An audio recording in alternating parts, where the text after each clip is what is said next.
Dig it! Welcome to this Friday night here for Waterdeep Mallrats Dragon Heist episode 14, and I'm really glad that you can welcome and be with us today, especially as you should be out at the pub having fun and drinking, but instead you're here with us having fun and drinking. Oh, that was perfect time with the music as well. Really happy with that one. So I wanted to say, it feels like ages since I've seen everybody here on the chat. It's so lovely to see you there. See Physicans here. Mama Thorpe, I can see Mama Thorpe's there. And of course, Red Panda Gamer. Woo, Red Panda Gamer. It's good to see you. As usual, because I haven't seen the chat at all, this is the first time I've seen the chat. If you are here, do you have the little roll call? Do say that you are here. And if you're lurking in the background, that's cool. Really hope you enjoy the show. So we're going to quickly go around the group and see how we are getting on this wonderfully very warm Friday evening. I must say it's very warm, but I think we're going to leave a very special person till last this week so that they can have a chat. So I think we're going to go to the very hot, the very sweaty, the very sleeveless Mr. Dan Burman and see how are you doing today. I'm very hot, I'm very sweaty, and I'm very sleeveless. Yeah, no, I'm doing well. It's weird. About an hour ago, I was at your house. Yeah, you were. Yeah. I think she texted you like, "Oh, I've made this video for a D&D thing that I want to do," and then it was like, "Oh, you're downstairs." I'm like, come and say that to my face. I'm in your garden. Yeah, so that's really strange. Like now seeing you on a screen and stuff. It's quite nice though, isn't it? How seeing people on screens is now starting to become the weird one rather than seeing people in person. Yeah, that's nice. I quite enjoy that. I quite think life seem to be coming back slowly but surely. I went and did a film this week, Joe. Did you? I went and did a film, in another country, across borders. I did a 30-hour whistle-stop tour to Wales, where I managed to travel, do a night shoot, get a couple of hours sleep, and then come back to London all in 30 hours. It was a little bit insane. Up like a craggy walk thing at the bottom of the Snowdonia Mountains. Wales is pretty. Oh, it's really pretty. Yeah, Wales is gorgeous. Yeah. Oh, that's freaking cool. Was it fun? Did you enjoy yourself? It was really fun. Yeah, it was. I got there and I standard filming stuff wasn't needed for 3-4 hours by the time I got there, and was just wanted to go up. I was at the bottom of all these walks and all these people going on walks. I was like, I could just go up there, and it was so gorgeous, so gorgeous. I want to go back, and I was so close to the world's biggest zip line. I could practically taste it. I want to go back. I want to fly down a Welsh mountain in a sleeping bag. Yes, please. Okay. Really nice. It's good. Yeah, I've been talking about zip lines and sleeping bags. How you doing, Gabby? You right? Oh, you know me, just over in my sleeping bag. Doing zips all the time. Gabby zip-lined into her seat. Yeah, sure. I do actually love a zip line. I remember with the young people I used to work with, we would go on assault courses and apparently builds. I mean, obviously it does build confidence, but it's also all us lot are flipping, let's jump over logs. Anyway, I literally made all the kids stand behind me while I did archery and then did zip lining. It's let's wait and look how Miss Mac does it.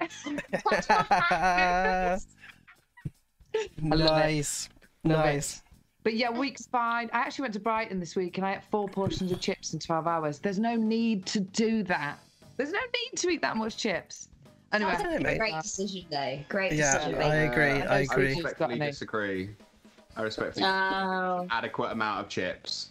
I think that is. It was literally so much. It was great. Not saying it's a bad thing, but it was a lot. I don't think I need to do that again for another couple of weeks. Yeah. I think an adequate question for the chat. How many sets of chips is too many chips? How many portions of chips in 24 hours? But my thought is also too many chips is about a third. Hang on, about 2/3 of a large portion. but a regular portion is also not enough. Anybody else find that? I see what you're getting at there. Yeah. What's the fraction of chips we need? Question for the ages. It is a shoulder. A shoulder of chips. Shoulder chips. A bucket of chips? Bucket. Oh, it depends on what bucket. Because if it's in like a swanky restaurant and a bucket is tiny. They're little Still mini buckets, yeah. Ah, that fumes me, mate. Yeah, you get like 3 fat ones, and then you're just like, well, Yeah. That'll be £7, please. A wicker Exactly. basket of chips. Yeah, 7 pounds of chips. That's £7. an appropriate size, I think. That's either 2 portions in a gastropub, or like a large table at a food eating contest. It's one or the other. And for all you American friends out there, you probably won't understand that joke at all. Okay. I have to say thank you very much for the new follow, Scotty Mac. I really appreciate that. Really lovely to see you. As I'm talking about chips and Max Buckets. and buckets. There we go. How you doing, Rob Thompson? Yeah, very well. Been sitting in a bucket eating chips recently, having a whale of a time. Yeah, I'm good. When once this window that I sit beside brought me soothing rays, it's now burning me alive, and leads me nicely on to a comparable thing I've been doing this week, which is visiting. Comparable, yeah, comparable. Fucking English, always trying to teach the Irish how to speak. No, aren't you? I just thought of it as like Jesus I was going to put it together like a proverb, like a parable. Like, Oh, I see. I'll retract my nationalistic pride. And yeah, it's hotter than hell in here, and I've been visiting hell quite frequently this week because I've been playing a new game. Ooh. It does involve that sound. It's Doom. Doom. I've been playing Doom, and a lot of it. Doom 2016. Been shooting demons in the face and been having the time of my life, really. But what game did you think you were playing? I thought I was playing Doom Eternal, but it turns out I was playing the first one, not Doom Eternal. I'm still having fun, but I was waiting for my grappling hook shotgun, and it's not going to come because that's the wrong game. See, if you had a grappling hook, you make a zip line in Doom. Go to Wales, exactly. Yeah, see? Zip line yourself in the way. Aren't we all just waiting for our grappling hook shotgun that'll never come? That's the parable. That is the parable. Thank you very much. I really appreciate that. And finally, talking about... No, that's not going to work. I'm just going to go, he's a birthday present. He's had a birthday recently, so I'm going to pop big birthday love to Evie James. How are you doing? Oh, I see you've got your old person prop there. I'm feeling very wise, Joe. I had a lovely birthday. And what I can say is that as soon as you turn 30, it does feel like you join a cult. Because everyone who's already in their 30s looks at you and goes, welcome to the club. Like they're in on a massive secret. Like, you're going to have a lovely decade. And I'm really feeling that. So yeah, it's been wonderful. It's very exciting. I'm looking forward to the next decade. And yeah, 30, flirty and thriving. Now that you are 30, and a belated happy birthday to you, let's quickly brush over the fact that I forgot to say happy birthday before. But do you have any words of wisdom for today's youth? Get off TikTok. It will ruin your lives. Go outside, you young whippersnappers. Use your legs, meet people, say hello, wear your mask. That's about it. Thank you very much. This public Wisdom service from... announcement was brought to you from the 3rd floor. Yeah, lovely. But my favourite thing about being when you turn 30 is it realise that you panic all the way up to it, and then on the day off you're like, oh fuck, this is like being 18 again. Like no one gives, like literally, I don't give a fuck what you think of me. Like I'm gonna do what I fucking want, and it is a very liberating year and decade. So welcome. I'm almost on to my 4th, so that should be. I'll tell you how that is when I get there. However, we it does feel like we haven't seen each other for weeks. It's nearly 2 weeks actually. Yeah. How are you, Joe? Mate, yeah, I'm all right. I see. Look at that. Right. Well done. Bravo. I gave you a I'm all chance, right. but you all forgot. I have to say, I had to say publicly, massive wonderfulness to Heaven's Bevins, because she has, I think, pretty much completed the planting of all of the flowers in our garden, and it looks absolutely stunning. I think Dan was over earlier. I think you could probably say the flowers do look gorgeous. Massive thanks to Heaven's Bevins, you absolute legend.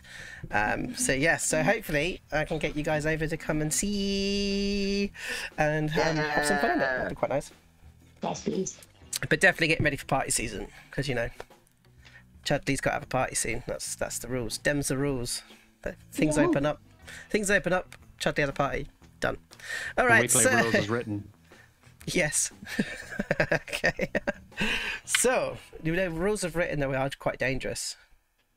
You know this, and I know this. That's a Chudley party. That's a Chudley party. Alrighty. So, I think. Oh, Dan looks like he's seen a bird. He was just suddenly like. Or a ghost bird. Yeah, I was looking around to try and turn. My headphone died, so I was like, I just need to try and figure this out. So I was looking around to my. Oh. I'm back in there now. It's real shielded. It's still getting. I'm looking good. Yeah. We've all got big kids. Okay, so I think we should start this week. It's been quite good. To kind of crack on and move forward, as we've only chatted for 19 minutes. Actually, less than that, because we started late. We chatted for 15 minutes, guys. That's good. Do we need any thank yous? Yes, we do. So, today we're going to have a little battle. I do hope that they're here, actually, if Mr. Alex Bell is here. Good. Because we're going to be... Alex Bell was kind enough to buy us a book on Roll20, so we're going to be showing some of those monsters today and the battle, which I'm hugely excited to kind of reveal, which is going to be great. So massive thank you to Mr. Alex Bell for that. Thanks, Alex. Thanks for helping me kill my players. Thanks. Bye. Okay. Before we do start, Joe, should we talk about a schedule change? Oh yeah, we should do. All right. So get your diaries out, peeps. Not you've all got. Yeah, no, actually, all you get your diaries out. Get your diaries out. All right. So calendar. Where's my calendar? The next 4 weeks, we will not be on Mondays. We are moving away from Mallrats Mondays, and we're going on a little tour of the days of the week. Because our wonderful friend here, Miss Gabrielle MacPherson, is incredibly successful and has an amazing opportunity, which is taking up her Mondays. And we want Oshi to stick around for those wonderful Oshi kills and maybe a little bit of a training of Ricks. We have new dates for your diary. Don't worry, Heavens Bevins, we are still going to do 4 sessions in the next month. The new dates are Friday, June the 18th, 7 p.m. Excellent writing, miming, Gabs. Friday, June 25th, 7 p.m. Then Tuesday, June 29th, 7 p.m. And then Thursday, July the 1st at 2 p.m. That means within 7 days of the week, we are doing 3 sessions of Mallrats. 3 sessions in 7 days. It's like the anniversary stream all over again, but with just a bit more sleep. But we will also put up on the social media, we'll stick up on the Discord, we've got a graphic and things like that, and we'll remind you, we'll pester you, and also Twitch will probably send stuff to your email accounts. But Mallrats Mondays is temporarily on hiatus. However, if you do keep checking the social media, Mallrats Mondays might not be empty for too long. Back to you, Joe. Oh, I tantalizing. had to admit, as you were doing the dates, I really wanted to go. And today's machine is Lancelot. You know. Lovely. All right. So, excuse me, I got a little bit of a tickle at my throat today. Okay, so I was wondering if maybe we can do a little bit of a roundup of what happened last time. So let me just kind of turn the music down, and I'll go and put something on that is more scary. Whenever you're ready, Mr. Thompson.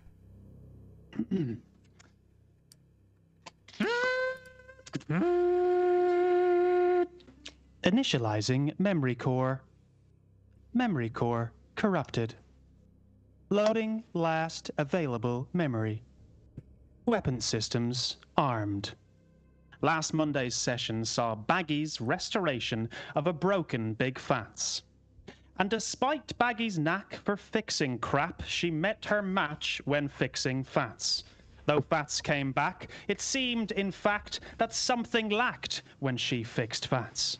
His brain was scratched, his memory zapped, so Phatts went bats and soon attacked. A neighbour's gaff did he ransack, and thus the Mallrats were forced to act.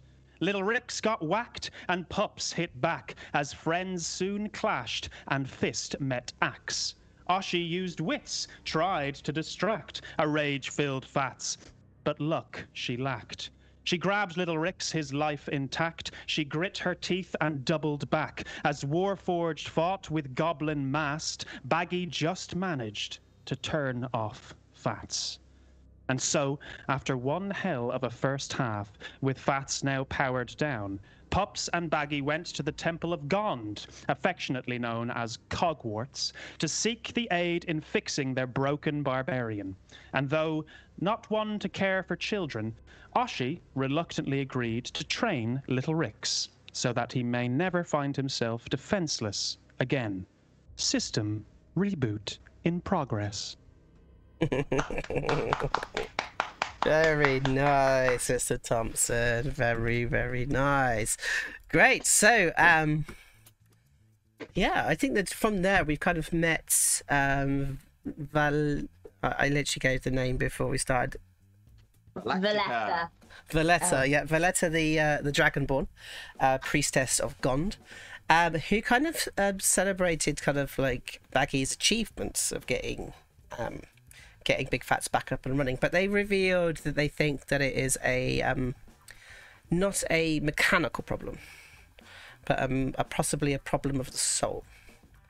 And so suggested that they do a ritual together to try and retrieve the soul of Big Phatts and bring them back to a kind of normal reality. I think is kind of where we got to. But they need to get a 5,000 gold piece blue crystal in order to do this, I think.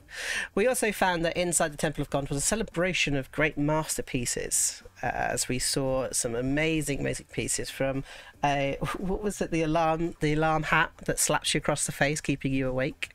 The submarine made by Luskins. We also had, I think it was a great, massive, like Big Ben style clock as well. But all of these kind of different things within this kind of temple that is all about the mechanical, which I think Baggi was very much enamored for. So, but at the same time, I think Oshi stayed back at the house with Little Ricks. And I think as Rob was talking about there, that they kind of made a little agreement with each other to help train Little Ricks as long as they don't tell anybody. Which I thought was great. So hopefully we can start seeing we'll see what Little Ricks can do. Maybe today. Ooh. So we're going to jump into our usual montage. Before we do, yes, I think that there is a slight content warning for the introductions. One of them has talks about child loss.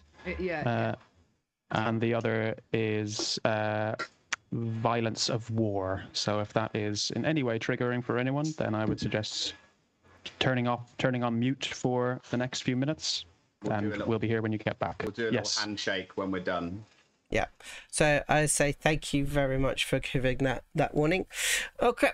So we see a great many glass cabinets inside a plush and comfy carpeted shop. Inside the cabinets we see jeweled necklaces. We see beautiful pearled cufflinks. A wonderful ruby-studded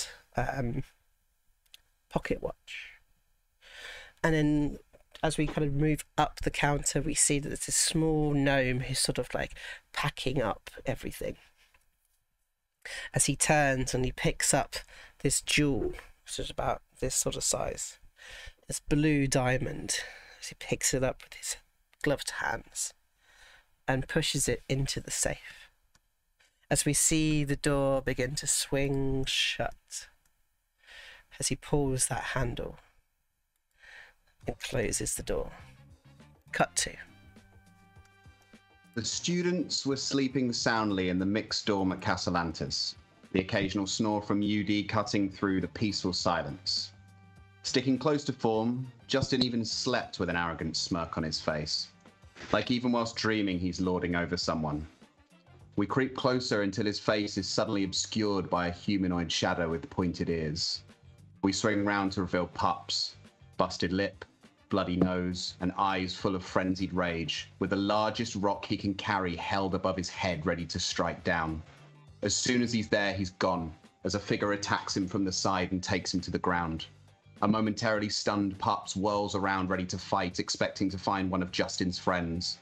But his eyes don't fix on a halfling, or an elf, or a dwarf, but a half-orc.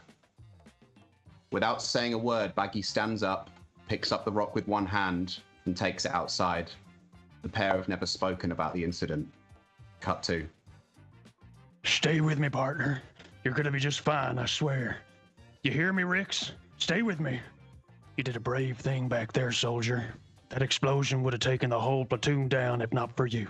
No. Keep your head still now. Don't look at your legs. They're fine. It's just the adrenaline kicking in. You'll be back to yourself in no time, buddy. I got you. Hold my hand. That's it. You just need some rest, that's all. Don't close your eyes, Rix. Keep them on me. The medic's on their way. You just need to stay awake for a little longer. Rix? Rix, buddy. Come on, Rix. Wake up. Fuck. Come on, Rix. Stay with me. Rix. Cut to. Relief washed over Oshi as the shooting pains ran up her abdomen and along her spine. Discomfort, but relief. She'd experienced worse pain, and this, like the other pain, is just a hazard of the job.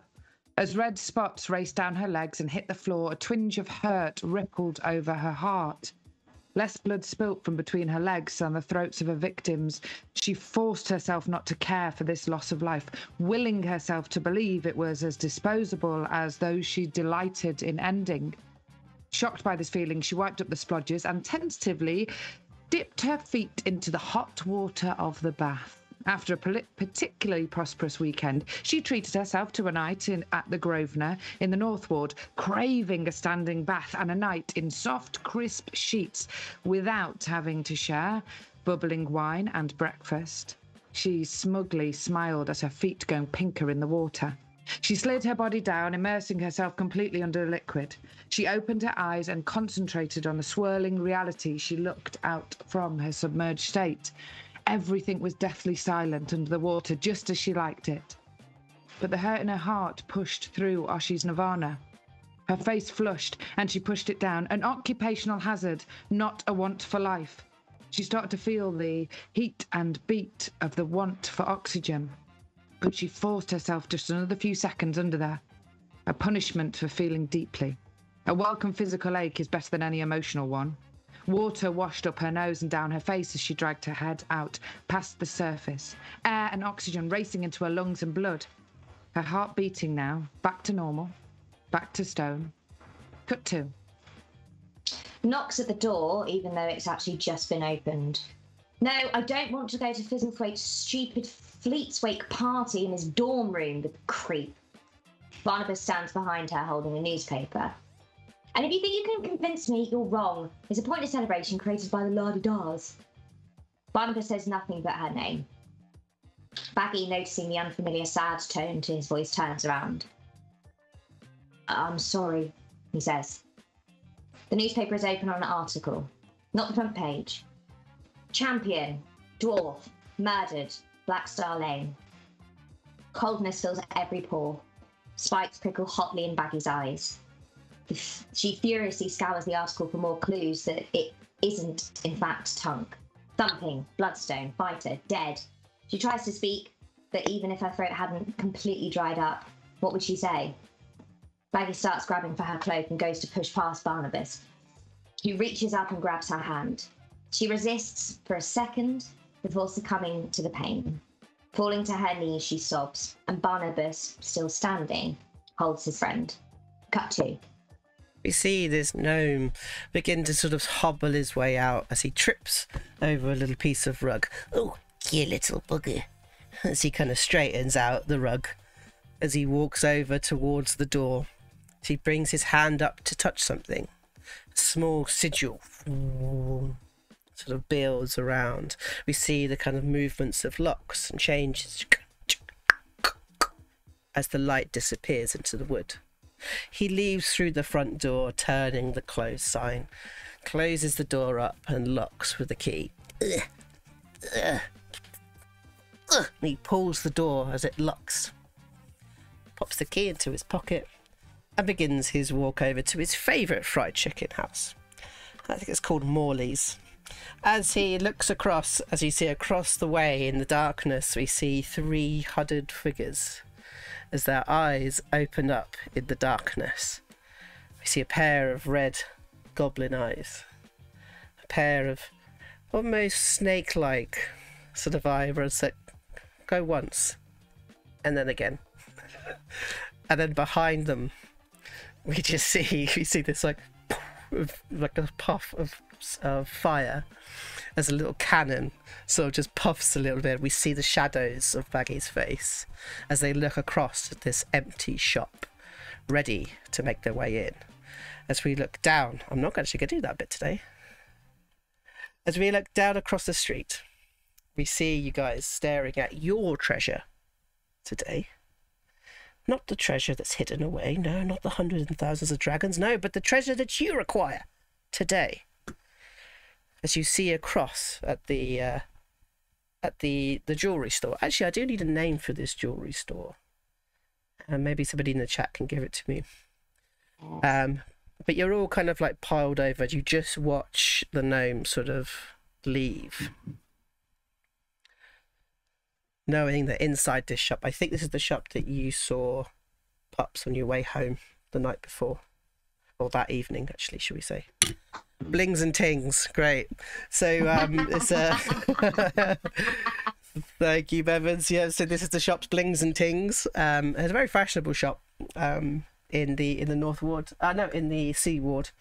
I think we said it was on Delzarin Street, which is, I'm just going to pop over to the play screen so everybody can see that. Oh, new slide. Okay, so New slide. Who this? Who's this? Okay, so there we go. Delzarin Street is there.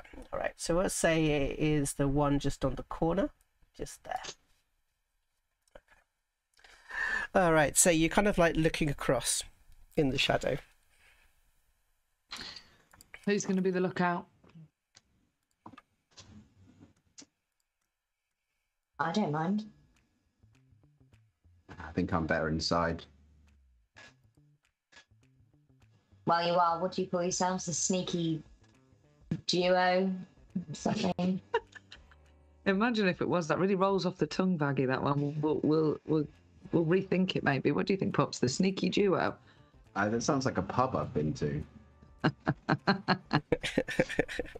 Well, how about I stay outside, keep the lookout, and then I can always use old Thumper here to cause a distraction if I see that guy coming back. Yeah, sneaky duo in and flamey duo out. Flamey duo? Yeah. Can't you think of something better? We'll workshop it. We'll workshop it. When we get out of this, we'll workshop it. Do you see you kind of like flick your hood up? And you just sort of almost with that black mask as well. It almost completely like covers you into the darkness. Yeah, like full-blown Assassin's Creed style, just completely obscured. You probably can't even tell Pups' like species from now. Do we see next to you incredibly tall? Is it 6 foot? I don't know, 6'2", isn't she? 6'2". Yeah. And do you pull up your hood as well? Yeah. Yeah, I think there's some sort of slowness to this. You kind of peek it and make sure that it is right. I don't know why. I just imagine Oshi would want the peak of her hood to be right. As you look across the road. So what are the plans of this place? Are we going from what? Above, around the sides, behind? I was thinking the door. It's unorthodox, but let's try it. We could try a back door. Do you want to go in together this time, or do you want to split up? Do we need to scope it out first, or do we believe the gnome was the only one in there? Do we know anything about this? Any sort of prior knowledge at all, Joe? Okay, let's do a history check. Let's find out. Okay. I'm gonna head back over to the other screen while we do this. There we go. I'm going to use a bomb for this. Thanks, Mama Thorpe. Here we go. What is it? It's double sixes. We're double still rolling sixes. All right. So, I think you vaguely know of this shop as you went past. As you drove past it, you were fairly sure there's only one person who works there. You know it's to be 2 stories high, and you imagine that there is a way around to the back, probably further up the street towards Street of the Singing Dolphin, which will then bring you back around behind it. But I think you guys may have made a plan, but I'm not sure if Pups, if you remember it. Okay. I'd turn around to the group and say, yeah, if I remember rightly, Erskine Blings, with the gnome, he's the only one who works there anymore, because Timothy Tings, he died, unfortunately. So, yeah, he runs it by himself now. So if anything, right for the taking, we should just go straight in the front door. Okay. Oshi walks up to the front door and uses her thieves' tools to get in. Picks the lock. I think as you kind of go up, as you kind of like the pair of you kind of, and you sort of like look left, look right on the street, and you just like sort of like definitely across. And as you do, I think Baggi's like, oh, hang on a sec. And she kind of pulls something out of her pocket and opens up the blueprints. Remembering the thing that you guys talked about in the history, there was a moment where you were like, oh, hang on. So let's do a history check from Baggi. I just want to see what she remembers from the plan, because it's like it's very clear that Oshi didn't listen at all, because she just was Oshi at the plan meeting? Possibly. I have no idea. Okay, 16. All right, cool. So I think that you you know that there's a front door, there's a back door. You reckon there's also, by looking at the plans, there is a way to get in through the sewer network. However, you discussed that in the meeting, and that was very much like, no, we're not doing that again. Crocodiles. Something that you had brought up was a concern about arcane sort of security measures. Okay. That was something that you were concerned about. Oshi, I think the only thing that Oshi actually said in the meeting was it's probably in a safe. So you kind of assume that it's in a safe somewhere. And yes, and Pups had done his research and talked about Blings and Tings and their relationship and how that kind of destroyed and turned into the Blings and Tings in which it happens now. But I think the plans that you have is like, yes, you could get around the back, you could go through the front, but you were worried about arcane. Okay. Well, look, if this fella's gone out and left his shop unattended, it's highly unlikely that we'd just be able to walk in through the front. I think the best bet's probably around the back. And like Oshi said, it's probably in a safe, which will be around the back. So let's go check out the back. and I'll come with you and let you guys go in. Okay. So it's like, Yeah. so you kind of like all run. Little spiders. Squeak, squeak, squeak, as we kind of pulling the cannon along. As you kind of run up towards Street of the Singing Dolphin, which is actually a name of a street, which is so stupid. And you kind of duck in. Sorry. I can't do it. And you duck into an alleyway. A beautiful, beautiful courtyard, actually. And it has this gorgeous tree sort of hanging up. You can see by the tree that there is like loads of like treasure on the ground around it. And there's these like apples hanging from the tree. You guys for now ignore it as you go round the corner. I said Oshi might be interested in looking at it, but you sort of like note it for later. Okay. As you run in round the back and towards the back, you see that it's much simpler than the front. However, looking at this is something that's not on your plans, Baggi. As you see that there is a fence that goes round the back of the jewelers itself. The fence looks sturdy enough. It appears to be of iron, and the tops are sort of slightly spiked and curled. And that's kind of like what looks as if around the back of it. And then from there, you can see there's a very simple wooden door on the other side of it. There's about, I'd say about 10 feet between the fence and the door itself. And how tall is the fence? It's about 10 feet high. Okay, I wasn't expecting this. Baggi pulls out her immovable rod, gives it to Pups, and says, climb up, and reach up as high as you can, and place it there and push the button.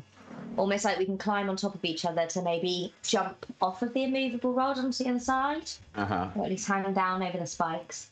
As soon as Baggi said climb up, he's sort of like looking at Oshi and then looking at himself and then looking at Oshi and looking at himself and realizing that 3.5 foot and 6.5 foot is exactly 10 feet. So just goes and ushers Oshi up to the thing, climbs up the side of Oshi, really deliberately annoyingly, like there's like a heel in the cheek and stuff as it goes up.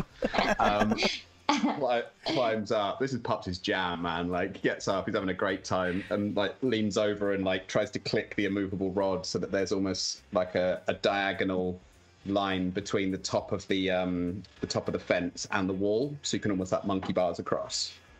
Great. So you sort of like have it just above, so it's not quite touching the fence, it's just sort of above it. Is that the idea? Yeah, so like fence here, wall here, and I've gone, so it's like that at the top. So you could climb up and then like either balance over or go underneath. Really nice. Okay, cool. So it's sort of like, I'm not going to ask for a roll on that, I don't think. As you sort of like make your way up. I think, Baggi, you are kind of concerned that it's not on your plans. That does bother you. Bothers you a lot. I think Baggi's already taken out her pen and like drawn on the plans. Drawn it in. Like about 10 feet. She hasn't gone over yet. 10 feet. Okay, cool. Can I do a quick check? Can I do a quick Arcana check on the wall though? Yeah, sure. I mean, it's probably nothing, but just paranoid now. Why wouldn't she have it? 11. All right. You feel some sort of magical energy coming off it. Yeah. Oh no. What, like it set off an alarm? I'm not going to give you anything else from 11. You feel that it's got magical energy coming off this fence. Okay. Baggi's. I don't think I've gone over yet. No, I think we haven't. I don't think can. anybody has gone over yet. I think you've just set the bar. You've literally set the bar, Dan. That's what you've done. You set the bar. Okay. First. Baggi just turns to the group and goes, "Wait, there's something here. I wasn't expecting to see this fence." It's not in these plans. And it feels like it could be magic. So there's a possibility this could even be almost like it's going to detect movement going over and might set off a warning. And then we're scuppered. Okay. Do you want me to come back down? And Pups is on the railing, like literally on one leg, like still. Just hold fire for 1 sec. Oh, she's probably like, get off me. Oh no, on the railing, not on. I could be. No, I'm on Oshi's head. But you're on. Yeah, let's say you're on Oshi's head. So you haven't touched the rail. You haven't touched the fence yet. On 1 foot, just.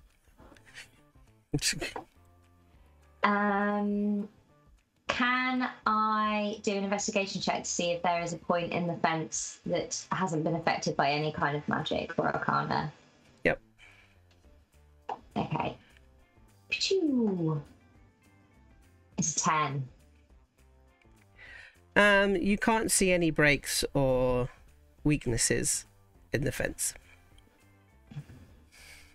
I feel like if we touch it or even go over it, it's going to be really bad news and they'll know we're here.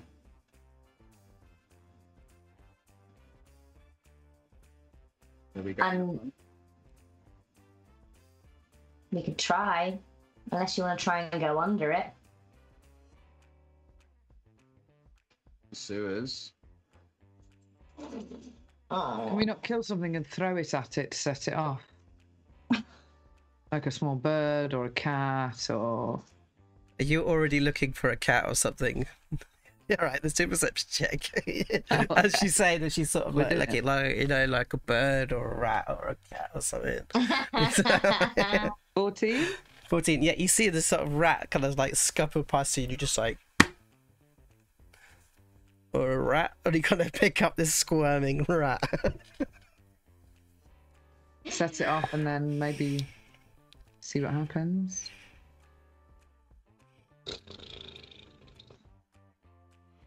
If it does set it off, though, we're in trouble. We run. Fine. I suppose it could create a diversion.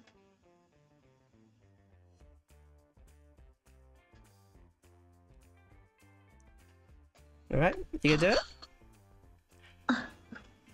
Yeah. Should I kill it first? Nah. I don't know why you. Yeah. Up to you.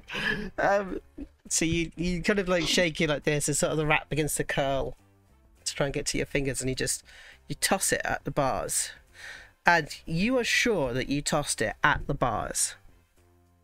As it goes straight through, disappears. Oh, it's an illusion. Oh. Love the tension that you guys built on it, though.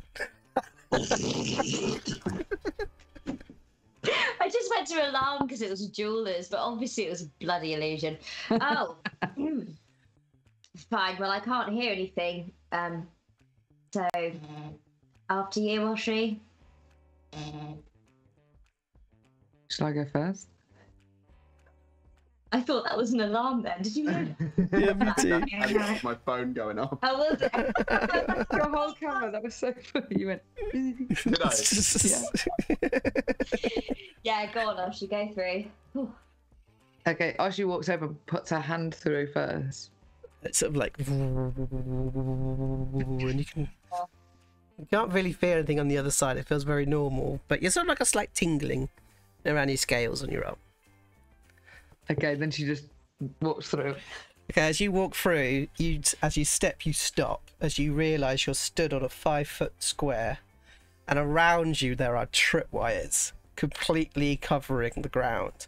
The door that you thought was a very simple wooden door is actually completely locked up tight. There are locks that kind of click across this way, another locks that come across this way. One of the locks even has a face on it. As you can kind of see that there is a possible way through,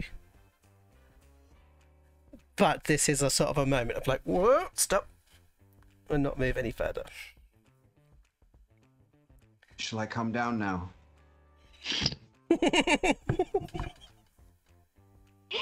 And stood on your head as a one on 1 foot is Pups. I could throw you, Pups, to the door. It wouldn't be the first time. We're going to have to undo all these traps. Yeah, that's a lot of traps, isn't it? Is it? This, Go on. so I was just to say, back, all you see is just Baggy's head come through, like,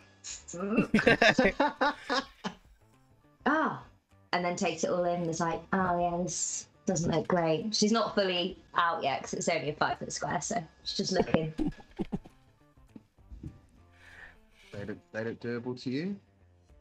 Yeah. Double team it? Pups pulls out some thieves' tools. Thieves' tools. Let's do it. Right. Do you have proficiency with your thieves' tools? Me? So we'll check. Yeah. Good. So, all yeah. right.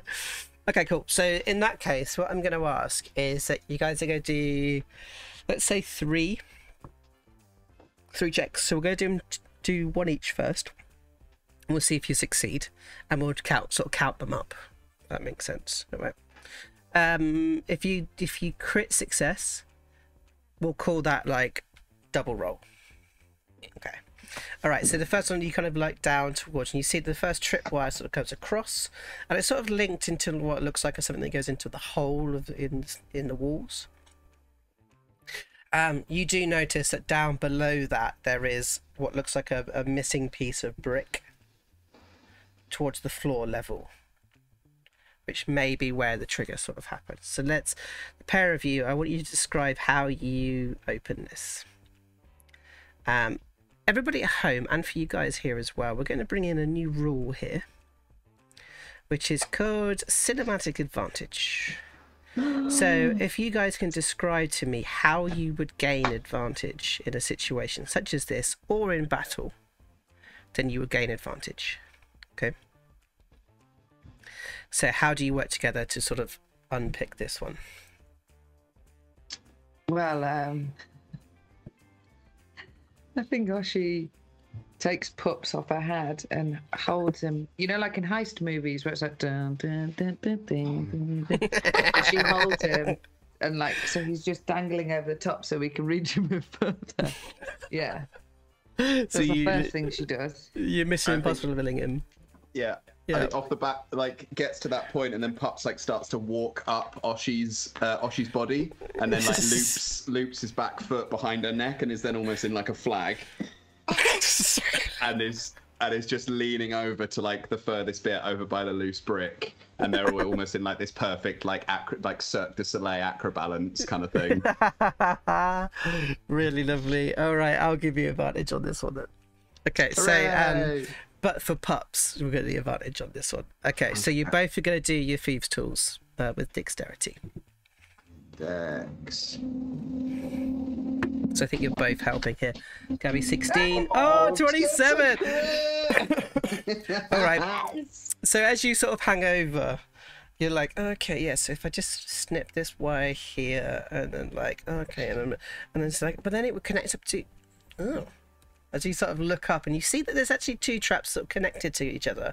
And actually all you need to do is unhook a carabiner, and the two of them will just drop and be deactivated. So you're just like, oh, kill. As you see that these two, I think, Baggi, you just see the two wires like land to the ground. Leaving you with one more trap across the side. This trap doesn't necessarily have a tripwire on it. I think that you just guys assume that there's another trap here. So if you guys want us to do a perception check, we can kind of discuss a little bit further.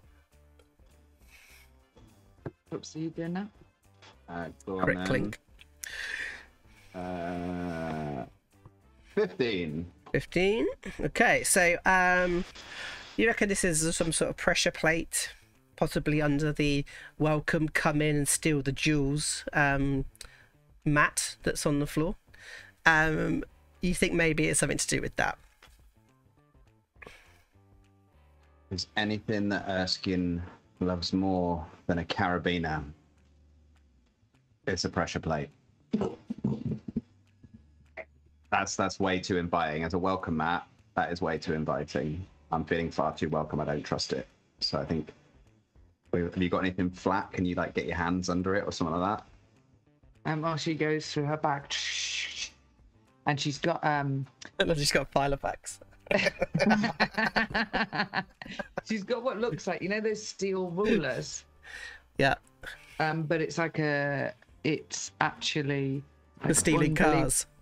Pardon? It's for stealing cars. You've got like a thing you put down the window. So actually, when you use this against like horse and carts, essentially you pop it down the bridle of the horse to try to give it an itch, and it's like, oh yeah, you're mine. That's fine. That's good. Yeah. All right. So you kind of start to kind of feel out under the map. God, that sounds just ridiculous. Okay, so let's do an investigation check. Can I use one of my little bombs, please? Of course you can. Thank you, Dad. Absolutely perfect. So you kind of like, you feel through around, and you can feel that there is a pressure plate there. As you sort of begin to sort of carefully take out the mat, and literally all you do is you put your hand into your pocket, you pull out a python, and you just like stick it into the corner, and you know it's solid. That's a great roll as well. 20 and a 1 on your investigation. It's not your strongest suit either, which is great. And as you kind of like push it in, it's like, oh yeah, clever bugger. That's a very clever way of getting through the welcome mat. As you look around and you can't really see, can't see anyone. Okay. Yeah, up here.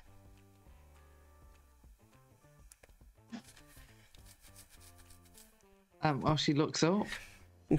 Ah, there you are. So, what's the password?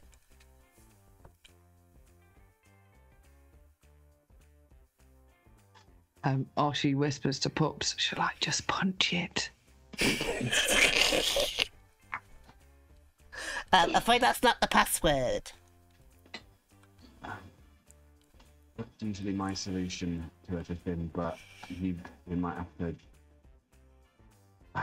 Password. Baggi, is it password on that plan? Baggi looks through the plan. I doubt there's going to be a password written on it. Should I do an investigation anyway? Yeah, it's an investigation. Why not? Let's see. Ba-choo! It's a 12. Okay. It's 2 names that own the building. Oh. One is, I can't remember the names at all, actually. Erskine and Timothy. Yeah. Yes. So you see Timothy Ting, and is that right? No, hang on. Erskine Blings. Erskine Blings. Try their names. Timothy Tings, Erskine Blings, maybe Erskine and Timothy, Erskine Timothy 1, 2, 3. I don't know. Is it Erskine and Timothy with a special character? You've got 2 more tries. Erskine Blings and Timothy Ting. You got 1 more try. What's the number on the shop? It probably has it on the blueprint. What's the number of the building? Building is 21. Try. Then, all right, you gotta try what? We're gonna try. Oh no! I was just gonna say, try asking Timothy 21. Erskine Timothy 21. Right now. It's like extra locks sort of like clicking. And then you hear punch them. tick, Yeah. tick, tick, Tick. tick. Oh no! Tick. Can Oshi use the thieves' tools to try and undo? Like, can we look for the bomb? Yeah, okay, cool, go for it. What do we use? So you're looking for the bomb. All right, so let's do investigation. I think you can carefully kind of look around. And if you want to use perception to see if you can find it first, let's do that. Perception first. Because you got a specialist who could be able to look at the bombs. 16. All right, cool. So you hear this like tick. And you sort of like have a look around, and like you see a very small screw like turning every second, and Baggi literally just pushes forward and gets in. Baggi's going to attempt to unscrew it in the opposite direction with her thieves' tools. Okay, so let's do thieves' tools with. Let's do it with dexterity for this first part. Can all of you use thieves' tools? Yeah. Looks like it. Oh, fuck.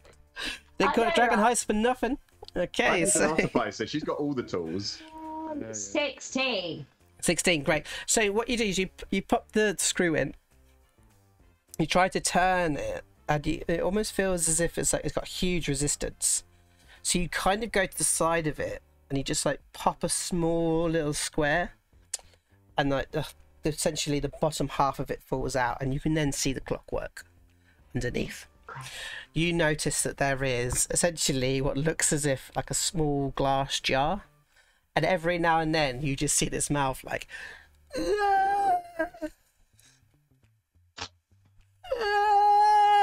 inside it, and you see like a small hammer that will swing and smash the jar, and the rest of all cogs up to this screw. As you think that this is more of an alarm than it is a bomb. Right. Okay. So it's all clockwork. So if we jam the clockwork, it should, in theory, stop. Right. So I think. Oh, Baggi turns to Oshi and asks for her metal nail file. I'm gonna give you advantage on this, whatever this roll is for that. Alright. So you've got jeweler's tools, don't you? Yes, yeah. Yeah. So let's use the jeweler's tool with advantage, and with intelligence, as you figure out which is like the starting cog that will shut down all the other cogs, essentially. Okay. Jeweler's tools, intelligence, advantage.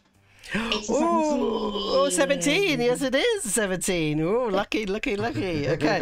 As you sort of like go to shove it in, and literally what you see is you both, as you go in from like, oh, that's the one. And you go, oh, no, it's not. No, it's not. It's not that one. It's not. Don't do that one. As you realise the one you're going to go for would trigger the hammer to go, and you then choose a different one. And the only thing that you guys see is a small bead of sweat that goes down her cheek. And then she just goes, just literally just like a moment, almost like somebody who's hunting fish, and just goes there, and you just like stab it in, and it's like it just stops. The door is still completely locked shut.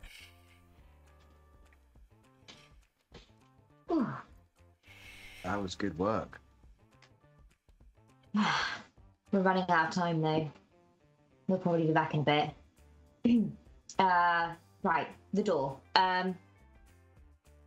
Oshi, you're good with locks. Okay. And she comes over, opens up a pocket, and it's just like, it's like all of these tools. It's like, oh, isn't that one? Pups is like, Yeah, literally, you got the Fisher Price version of like Oshi's tools. I think, Baggi, you're a little bit jealous of these tools, actually. A little bit. Okay, so yeah, so you kind of look at this door. So let's do a quick perception again on the door and see what you think of this door. I honestly thought the safe would be the problem, but getting off, mate. Yeah, sorted. Okay, cool. So you think this is what's known as a two-fingered trapdoor. So essentially what you need to do is unlock two areas and hold down those locks in order to open the door at the same time. Has to be simultaneous. One at the top and one at the bottom, essentially. And then that should open it up. You also realise with a 19 it's also been deadlocked. which means it needs a third, which is actually towards the side where the hinge would be, so that'd be the left-hand side.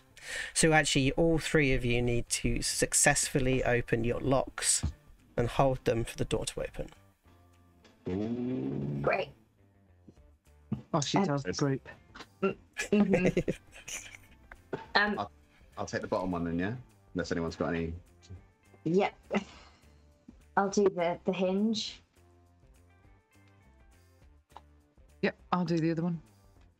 All right. Okay, so Do you this is have all any going to happen. bombs, Dan? Sorry, by the way. Yes, you both have bombs. Okay, thanks. Sorry. Okay. So you sort of look at each other, and you're all going to kind of fiddle with the locks first. So let's do the thieves' tools with dexterity. I'm going to use a bomb too. Okay. Ready? Yeah, should we all do it at the same time? 23. Oh, It's all right. Sorry. Oh, So- it's right. 20 and a crit. Hey! So you want to like all crit, fiddle baby, around, and it's that 27. moment where it's like, and you all sort of hold and kind of look up at each other or look across at each other as you've all got your locks ready, and you're waiting for a signal from someone. Is it a push or a pull door?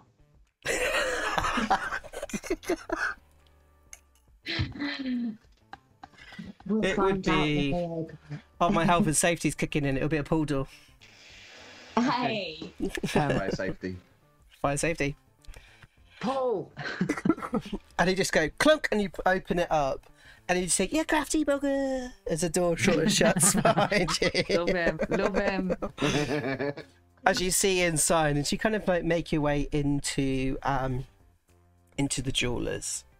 The jewelers' sort of back room is very nice stock room, considering it's jewelers. I mean, actually, no, not considering it's a jewelers. It's a bloody lovely room. You can see that there's like hundreds of drawers all the way around the room. There's a couple of paintings on the walls. As you kind of like walk in, you kind of, I think, especially Oshi, would probably take a step in and then stop to have a look around first.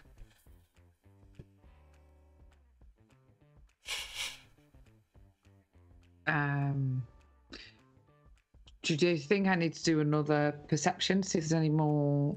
Yeah, so this is a new room, so new room, new perception. 16? Okay. It looks fairly safe, although you expect there should be more traps here. You're just not sure where they are.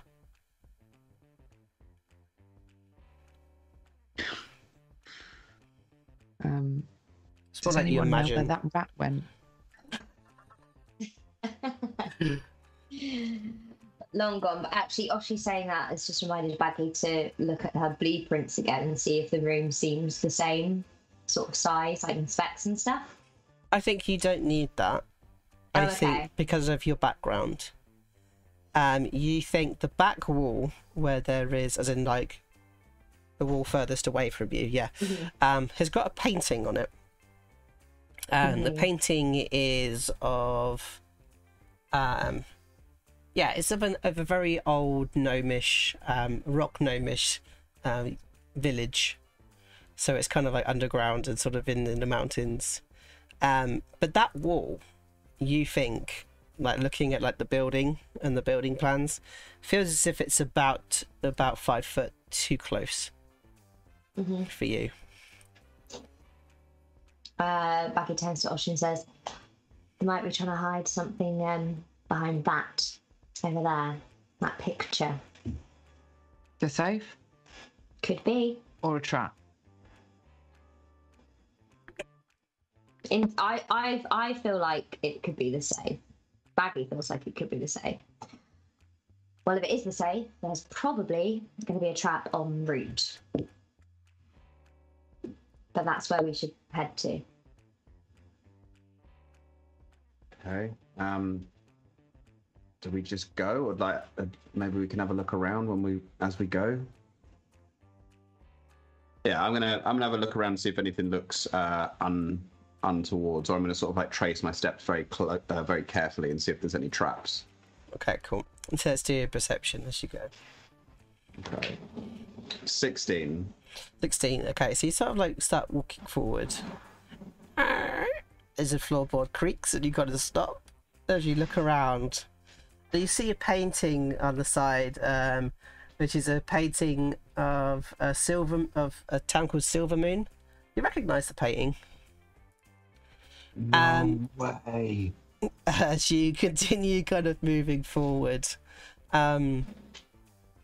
it's almost as if you're okay kind of walking through, but you do see in all of the drawers, you do see things like what you reckon is abbreviation for the word carrot. Some of them go all the way up to like 24. As you continue walking through towards the painting of the village in front of you, you don't seem to trigger any traps. And I think then you're sort of stood in front of this painting. So what do we think this is? Do you think it's another illusion or what? Well, all I know is that it looks a bit. This whole wall looks closer than it should. Could be an illusion. Could be a fake wall. Do you want me to touch it? I mean, you can try. See if it's an illusion. I'd try and touch it. You touch it, and it's like solid. Okay, But you find something sort of dusty on your fingers. Ooh. Smell it. Okay, let's do a nature check. Ooh. Oh my god, natural 20. The thing that you notice more than anything else is you can't get it off your finger. And you try to touch it on your shirt and you leave a streak of like powder residue on your shirt, and then you tap your chest with it and there's a fingerprint of your hand and another one of your hand, and it doesn't matter where you touch, you just always have this fingerprint. Sort of appears, even if your finger looks like it's clean, you touch it and you can see your fingerprint. I won't. Yeah, this is like some sort of. Yeah, I think we shouldn't touch it anymore. Yeah, I don't think you should touch anything else in here. Or, who's got gloves? I've got a crowbar.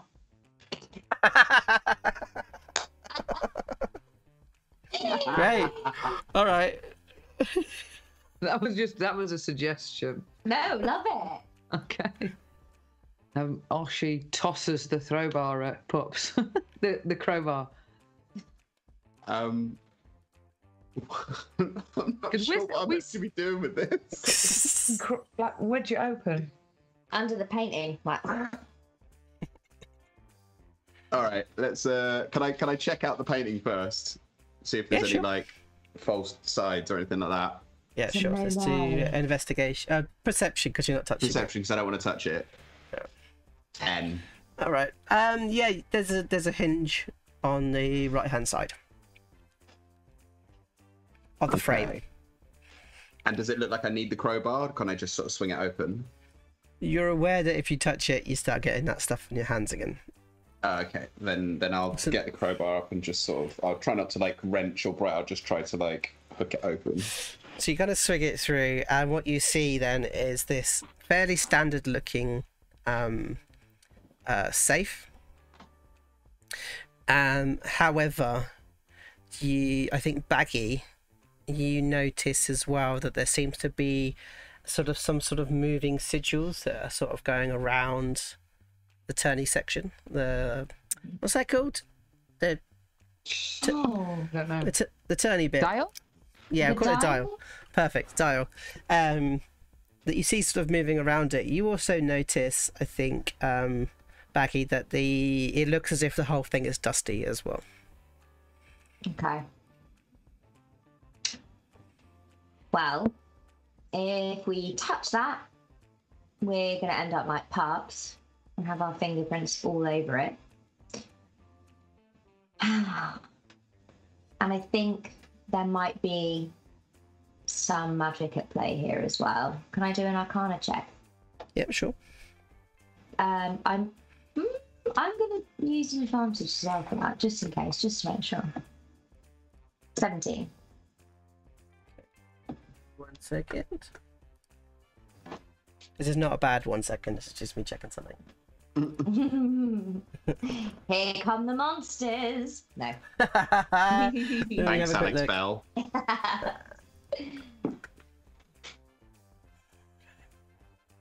Cool. For a 17, I'll give you the school of the conjuration of the magic that it's from as well. So you kind of look at the sigils, and you think it's conjuration magic that is attached to it. Okay. I don't know what your spell list is like today, actually. Well, annoyingly, it doesn't have anything like detect magic on it. That's right. I've kind of given you the effects of detect magic in that check. Yeah, that's true. Disguise self. So conjuration obviously is like where you create something. Mm-hmm.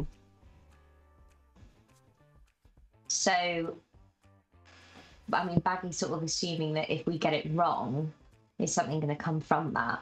Or has the safe itself been created by the gnome, who will then recognise? Do a history check for me. Okay, great. Oh, 1 second. It's just on my spell list. Spell list. Okay, history is coming, and it's a 14. Great. You remember what's his bloody name? Butt Whistle. No. Barnabas. Barnabas. Blast That's the one. Blast Wind. Thank you. I was like, I knew it was connected. Barnabas Blast Wind talking to you about the spell Misty Step and teleportation, and that they were part of a conjuration school. Right. Okay. Oh, I'm still not sure. So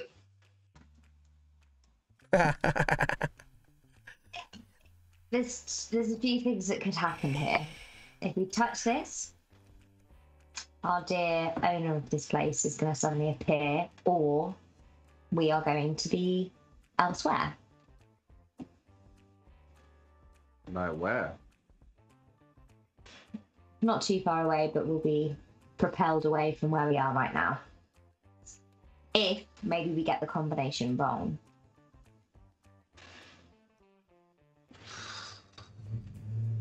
Do you know anything about the combination? Is there anywhere?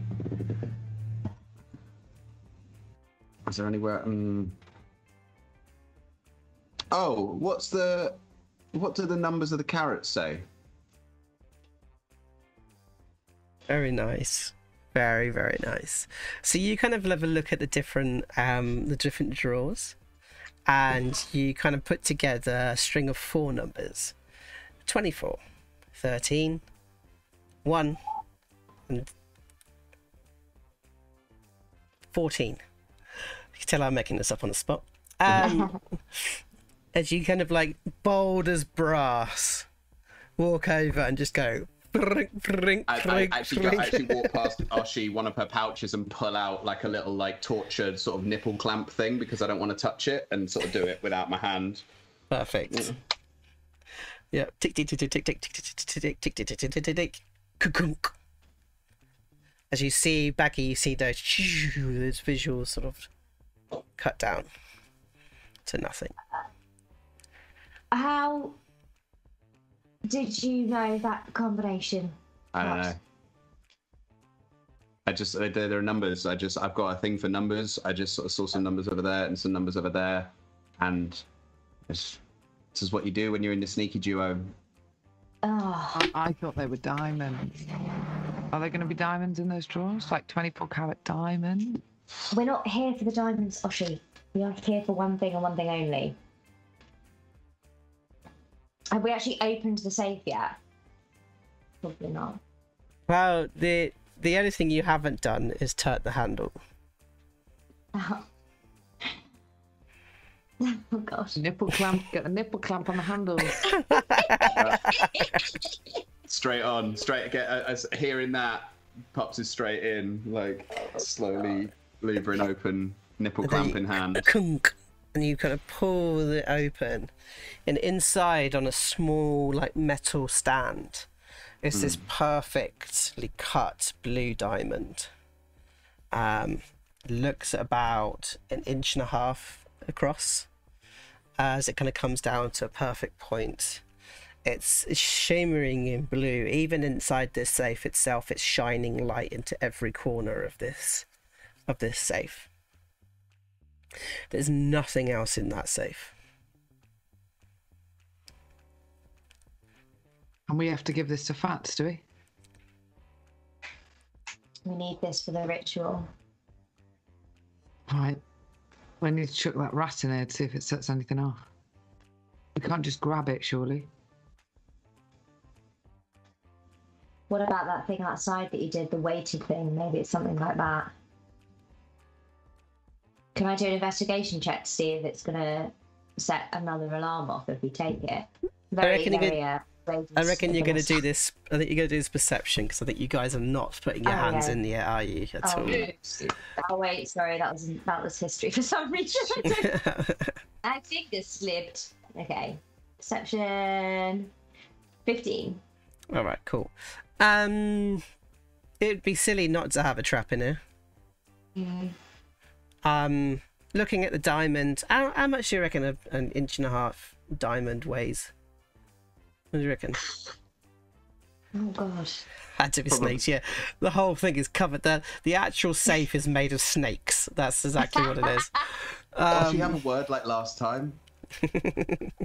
So we reckon, what, £1? Yeah, probably. Maybe. Yeah, call it £1. An inch wide diamond is the same weight as a live rat. Don't look it up. The less you think about it, the more it's true. Yeah, it's true. That is canon. That is 100% canon. Okay. So, yeah, you reckon it weighs about the same amount as a rat? Right. Oh, we do need the rat. But dead. Okay, I'll go with the nipple clamp, and then as soon as I lift it, just go with the rag. Or however, you probably want to kill it in a different way, but you know. That's plan? Plan. Oh, she's just got to find the rat. It's just the way that you want to kill it with a nipple clamp. No, I'm holding the diamond. I was saying that Oshi was going to just snap its neck, but then I thought, you know, Oshi kills and all that. It's probably got some sort of plan for it. All right. You look around this space. It looks too nice to have rats in here. It's too nice. Way too nice to have rats in here. So you kind of step back outside and you go to have a look around. So let's do a perception and see if you see anything. Yeah, I forgot. I forgot they got rid of the rat. We're creating so much. So you see that actually gnawing on some of the wires from before. There's a little rat. The rat is a mean little rat, but he's there as you kind of like walk towards it. And we do as you come back with a dead rat. She was going to strangle it with the cord. That's what I said. As you sort of like take it over. All right, who's going to do the switcheroo?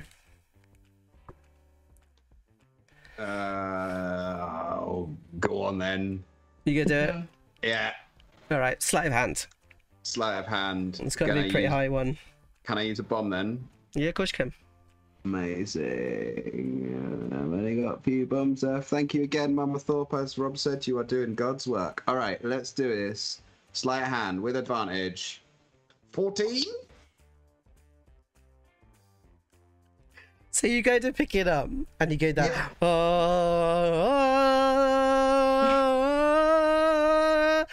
And you go to drop it on, and the rat falls off the other side. And you pick it back up and put it back on, and you just hear this, and it's all fine. And then you hear, kunk. as you turn around, and the door seems to be getting smaller and Let's go. smaller. Grab and go. Run. Okay, run. Do I have Right, time to okay. grab the painting? So acrobatics checks all round to try and get out of this. No. Okay, so let's do 21 from 21. Pups. Oh, God. 19 from Oshi. I'm going to use a bomb. All right. Yes! That's it. Oh, Oh, God. So you sort of like run through and you sort of... As the door's getting slower. As Pups runs, jumps, as he grabs hold of a painting off the wall and slides across the ground and just gets out all fine on the other side. Oshi sort of pegs it. She goes over to one of the drawers, sort of opens it up. There's nothing inside the drawers at all whatsoever. So you shut it and you kind of like duck under. As we see Baggi sort of sprint, and as she runs and slides across, a jar pops out of her pocket and begins to roll across as you see this gazer sort of inside the jar, and it sort of stops just on the other side of the door, and you're like, as you pop your hand in and grab hold of the jar and pull it back just as the door closes shut. Wah! Wah! Wah! As you start hearing the alarms like kicking off across the whole of this sort of this area of town, as you guys just like scatter. Cool. So we're going to take a little break there, Oh, and we shall come back to begin the ritual and get into the memory of Big Phatts. that was epic, Joe. So I hope you guys enjoyed that at home. Very sorry to Mr. Thompson, who just had to sit there and just do nothing. I've been very active on the chat, don't worry. Myself and Mama Thorpe are going on a Dublin pub crawl. That's already been organised, so... Perfect. All righty then. Well, we'll see you guys in a little bit. Dan, have we got anything we want to do before our break? No, I don't think we do. I don't think Okay, we well, do, but thanks in for that asking. In that case, what I'm going to ask is if you are lurking in the background and you do want to give us a little follow, or if you want to give us a little subscribe, of course, if you are also a Twitch, a Amazon Prime member as well, you could use your Amazon Prime to help us with your subscriptions for resubs. If not, enjoy your break, have a bit of fun, and we shall see you in a little bit. All right, see you in a bit. Goodbye. You cheeky buggers.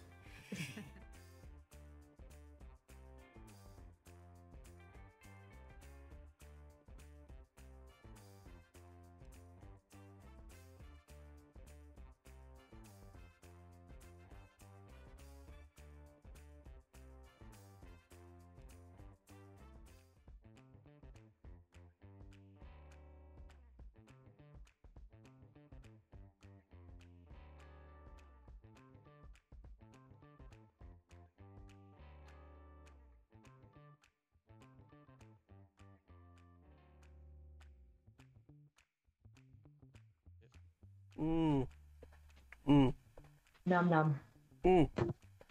Oh yeah, Friday night. I actually just stuck this bottle outside and filled it up because it's been raining crits. So when you need them and they're not going to arrive, you know that, don't you? Yeah, I'm gonna choke on it now. You watch. All right, so yeah, lovely. Well, I hope everyone enjoyed their break. I had a great time. I went over and spoke to Bevins in the back garden, which was really lovely. And also, Difference John is over at my house today, so I got to see him, which was great. Hey. Yeah, He was very upset that I was at yours. He was like, "You're going home, right, to do the stream? Like, you're not doing it. You can't both be in the same house when you do the stream." Like, this doesn't work in my head. He was literally like, I'm going to out you, all of you, and say, they're actors! It's all fake!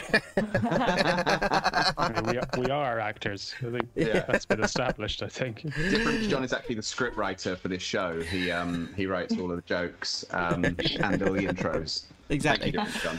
Thank you, Different John. You're amazing. So, I want to apologise and retcon something. Ooh, Okay. ooh.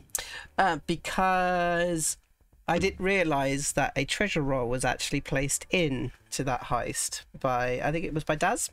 It was by Daz. Alrighty, so I'm going to do a quick treasure roll. So we'll see what you get. I don't remember where my stuff is. Let's give you something. So do a 1 to 4. Yeah. It was a pretty bougie place. Oh, it was a pretty bougie place. Oh, I don't have No any rats others. in there. Do I have any others in here? Do I have any 5 to 6s? BYOR, bring your own rat. Yeah, we had to. Okay, give me a second. I'm going to pull in another table just so I can roll a higher amount.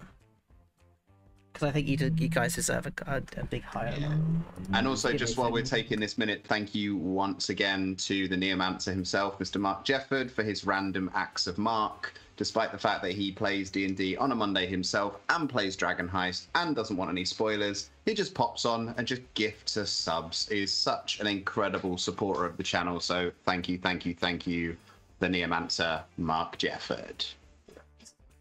Okay, let's do 5 to 8 then. Let's see. Oh, I've already got it in here, apparently. Oh. Sorry, everybody. I hope. Just give me a second. He says, I'm avoiding still. We're dragging out our campaign. Mark, we are flying through this, mate. There have been no deviations from the thing. We've stuck to the main story quest. Mm-hmm. We've just, it's been slick. I know it's here. I just can't find it.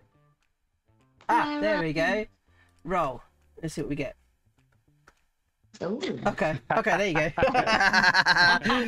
Right. Shit. You get a pair of goblets worth 22 gold pieces each. So as you ran out, you kind of grabbed hold of the thing and you went to open it up and you went to kind of grab hold of something. And what you found was these 2 beautiful sort of gold goblets. They sort of got jewels around the tops of them. They definitely look a bit spenny. Definitely the special gold goblets that your mum gets out when people come over. But yes, they're worth 22 gold pieces each. So that's what you kind of find on your way through. Pup sort of takes them and looks at the bottom and just looks at the hallmark. It's like, GP does. It's worth about 22 gold pieces each, that. Oh, fuck it. I'm going to do another roll on it as well. Because, hey, why not? Because I have... Gold piece Daz. Gold piece Daz. Yes. All right, let's have a look. So, Oshisota salvages a small bottle filled with pink and red liquid. Another potion of healing is what you also get in there. Okay, so good. So I think you guys sort of leg it from the alarm. And the next morning, you get a knock on the door. As little Rick kind of goes over to the door and sort of opens it up. Opens that. Right, I'm here to pick up a BIGPHATTS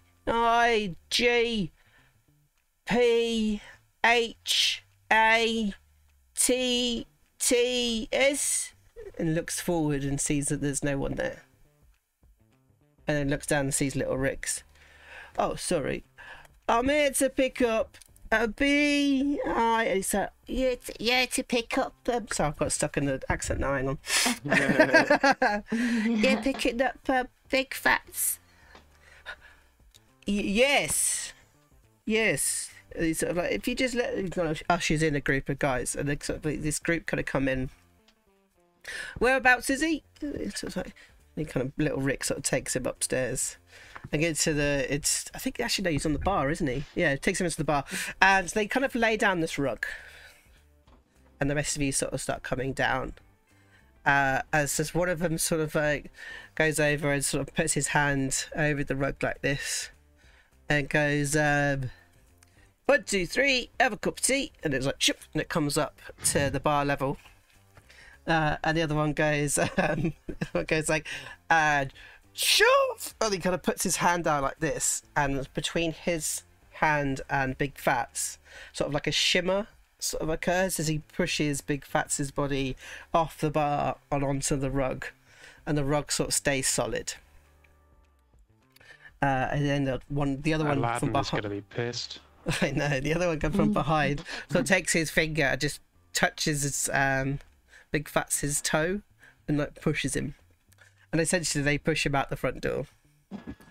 And outside you see that they've kind of got this huge crane. Why they've got this like really magical stuff and they suddenly need a crane to get him onto the last bit, I don't know. Maybe it's tradition. It's tradition. So they get the crane, and the crane kind of comes over. These huge chains go around Big Phatts. I think everybody in the street is sort of out to watch as well, and they're not ogling. They are watching in respect as his body is sort of lifted up and sort of craned onto the coach. As one of them turns around, pulls up a receipt, hands it to Little Rix, and says, he'll be over at the Temple of Gunt. And gives him the receipt, and then gets on the coach. It goes. As you guys sort of then start to kind of prepare yourself to go.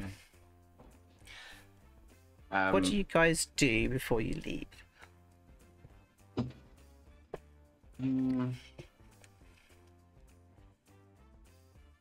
Are we all there? Yeah, I think you've all come down to see him being lifted off for sure. I think Baggi goes and grabs one of the ladles, almost like as a gift to give Big Phatts when he comes round, and hopefully it's himself again. Yeah, Pups is going to take the painting in a hope that will jog his memory of like the missing one in the set. Oshi just waves him off and goes back upstairs. And Little Rick seems to be holding something as you see him watch. He's sort of like holding onto something to his chest. What you got there, little one? Not supposed to tell you what it is. Secrets, is it? Between me and Phatts. Okay.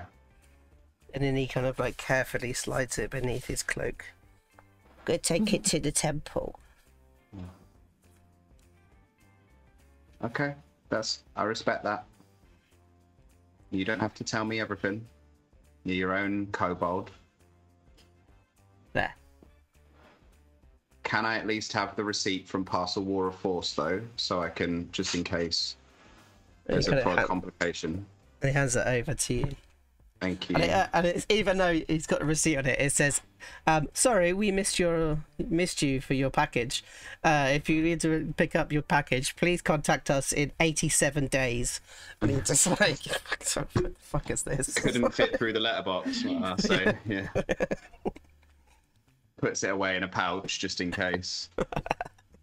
Puts it in the file of facts. Puts it in Oshi's file of facts. Yeah. Just as Oshi's going back up the stairs, just going... Lands inside. Okay, so you guys are downstairs. Oshi, what are you kind of doing before you go? Because I think you guys are going to go straight from here. She's trying to whisper to our bar manager, who is called Lee. Mm-hmm. And she's just, are we all going? Is Little Rick's coming too? Little Rex is going as well, yeah. You're all going. She just whispers, Leaf, look after the place. We don't need anyone else knocking on the doors today. And you just sort of see this, like, first, like, a big, like, wooden bar sort of lands on top of the bar. And then a big spike bat lands on top of the bar. So...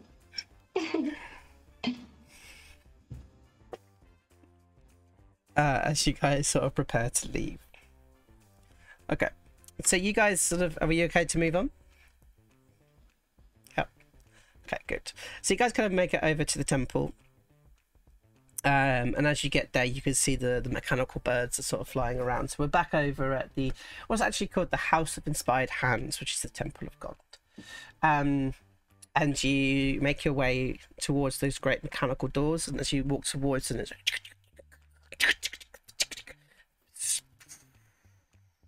as the doors kind of open up. The entire temple has been emptied out. On top of those 6 pedestals now sits these huge like glass balls that are round, like have rings of copper that kind of go around them.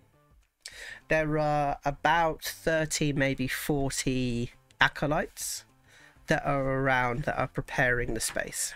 Let me just change the music because it's way too jolly. As they sort of preparing the space, there's like instead of like therables of incense, essentially what they've got is this like metal grinders, and they're grinding metal, and there's these huge sparks are like flowing up into the sky, and that smell of like burning metal sort of fills your nostrils. Inside the center you see a great long table, almost like a workbench, but the workbench has been inscribed with hundreds of like small inscriptions and runes, many of which consists of like cogs and moving parts. And on top of there is the body of Big Phatts. The huge balls that are on the top, there also seems to be like wires that are now connecting to the 6 pillars that kind of go around his body. These go down through to a large machine which has these kind of big levers that can be brought down with dials that are kind of moving across like this. And you see in the ground there's also this huge large wooden lever to the floor. Valletta sort of stands in the middle, and she kind of brings her arms up to the sky, and you can see she's wearing now what looks like a leather apron, and it's completely covered in grease. Her hands are covered in grease, her eyes are covered, her face is all covered in grease. And she raises her hands towards the sky. She says, "Great Gond, Macarnus, Lord of everything lawful, the creator of all things mechanical. Please, we call on you today to help one of yours." She kind of looks down towards the body of Big Phatts as you kind of like come in and stand into the circle. As little Rick sort of walks forward and he pulls out a box. And he pops open the box and pulls out these 6 gold and silver and brass medals. And he places them on the belly of Big Phatts. As he kind of leans forward and he sort of says, "Come back," and goes, and he stands next to one of the pillars. As he all kind of, I think then Baggi kind of comes forward with a ladle. And she places it kind of next to one of Big Phatts' hands. And just sort of gently says, well, hope you're back soon so you can use that again. And then turns and swiftly sort of shuffles back into the circle. As you go to one circle, you're moved by the acolytes to the one next to the priestess. So you're kind of like number 1 position.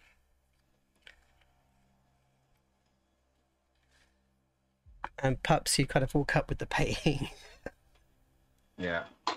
And I sort of rest it on the side, so it's almost like creating an altar of where Big Phatts is. It says, when we open our new business, I am going to hang this in a place of prominence in the smoking room.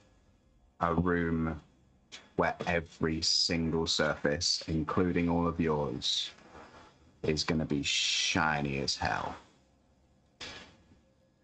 And I want a rematch. As you kind of then leave and go to one of the pillars. She sees you while she put your hand in your pocket. She puts her hand forward. She says, before we continue, you will be entering his memory. A memory that is stuck. A memory that he cannot find his way out of. When you are there, you must be part of that memory. You cannot mention this place, this world that you live now. Only the world in which you are in. Do you understand?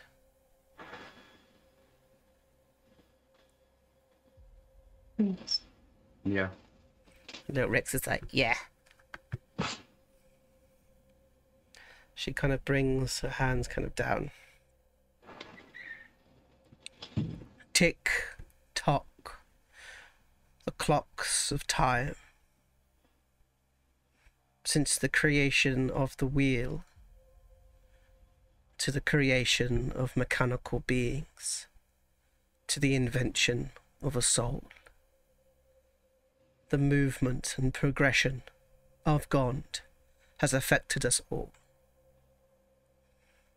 And now we must proceed with the ritual. Praise be to God. It's like there's 50 like acolytes. Praise be to God. Flick the switch. You see an acolyte take hold of a switch.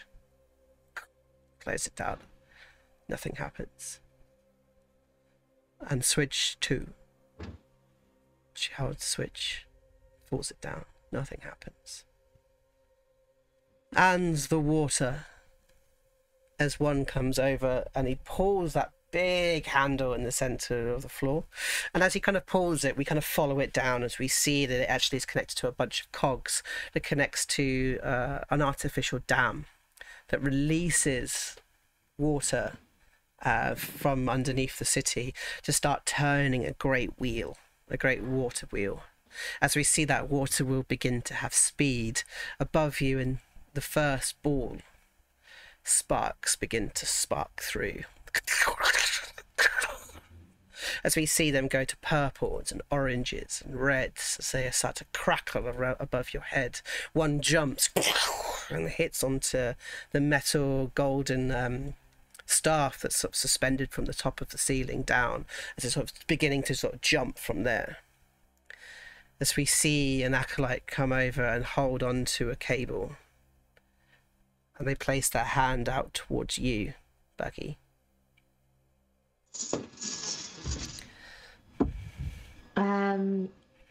Baggi pulls out the crystal and hands it over. They take the crystal. Sorry, I was expecting this from Oshi, my apologies. And takes the crystal and hands it to the priestess. The priestess sort of holds it up in her hand, and she sort of holds it over the body of Big Phatts.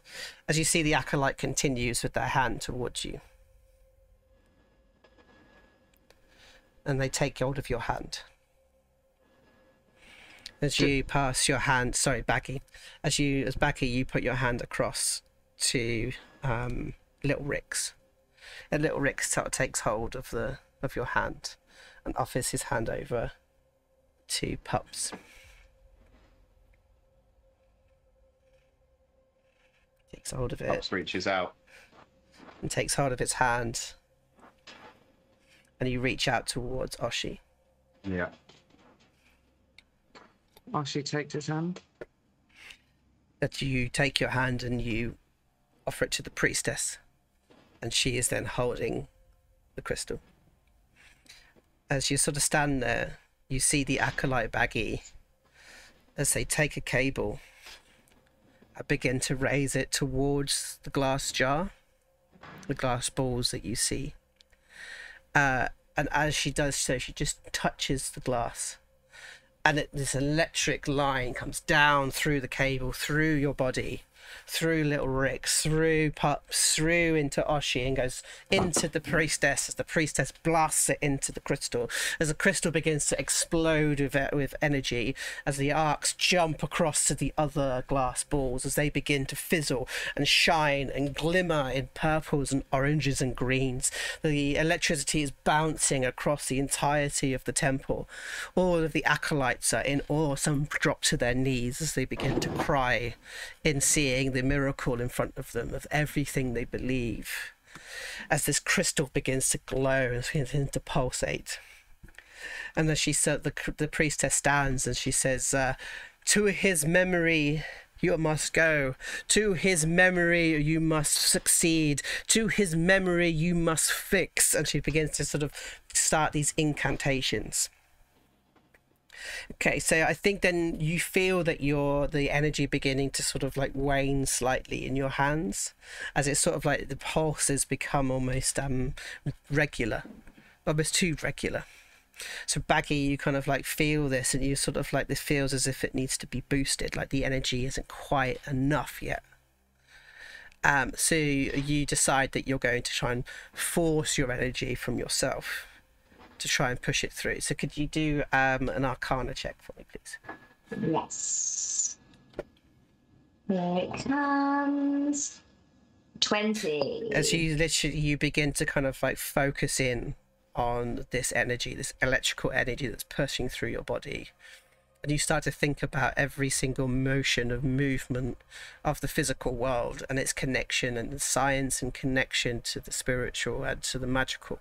How your inventions, every clockwork, every piece that you've ever created was in order to access the magical weave, the magic that links everything within this world.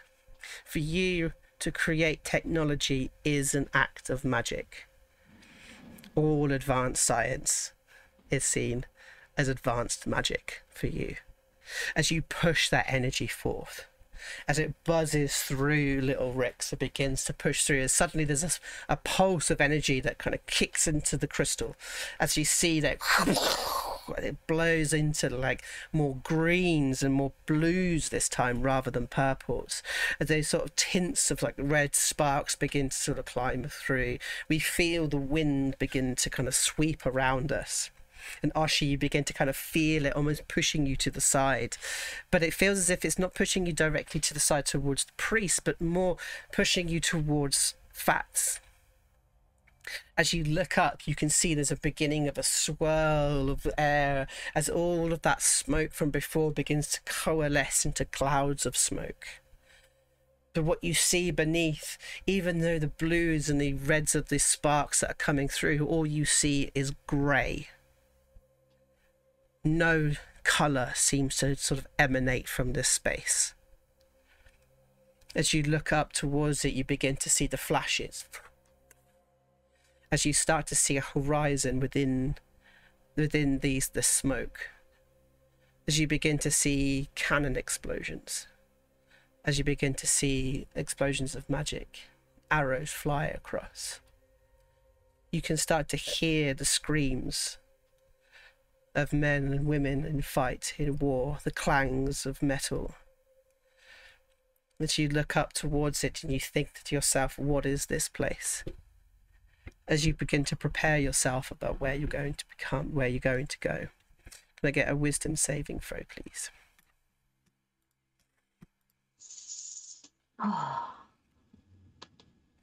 From everyone? No, just from Oshi at the moment. Oh. No, my roll 20's come down. See if I can sort that out for you. Okay, wisdom. So we roll 17. As you start to think about war, and you think of every story that Big Phatts has told, as you realise that what you're seeing in front of you is the Battle of the Valley. As that thought of that memory begins to kind of kick through of like, oh God, this is where we're kind of going towards, as you mentally prepare yourself. The sparks are kind of pushing through, and I think Pups, you begin to sort of understand the energy around you in a different manner to the others. To you, this is key. This is the connection to all living things, not just mechanical. This is something that is in every plant, in every sunbeam, in every breath of wind, in every wave, as well as in every wheel turn. But for you, this is connection not just of the weave and technology, but this is the soul. As you start to kind of think about your training and your connections of the life and death, as you begin to sort of reach out to almost mentally give this image in front of you life. So could you do a wisdom saving throw for me, please?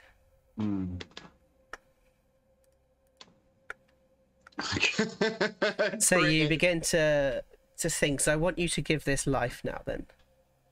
If you could describe how you give this life through your key. So Pups sort of surveys the vista and sees the sees the explosion sort of off in the background, starts to see scatterings of movement, and it's sort of shimmering, sort of almost glitching, and it's sort of whilst physically keeping the hands there, he almost like closes his eyes, brings his hands together and starts to rub, and then just pushes his hands almost like Earth Song style into the ground, like rends into the ground, picks it up and starts to like allow the dirt to slowly fall out of his fists, but it doesn't fall straight down, it falls into like a V shape. And as it falls down into the V shape, Pups exhales and it just goes out in a cone, and like a shimmering cone. And it's caught in the wind as these strips of dirt, these strings of dirt begin to swirl around this kind of crystal, around the smoke, around the sparks, around the grey image that's above you.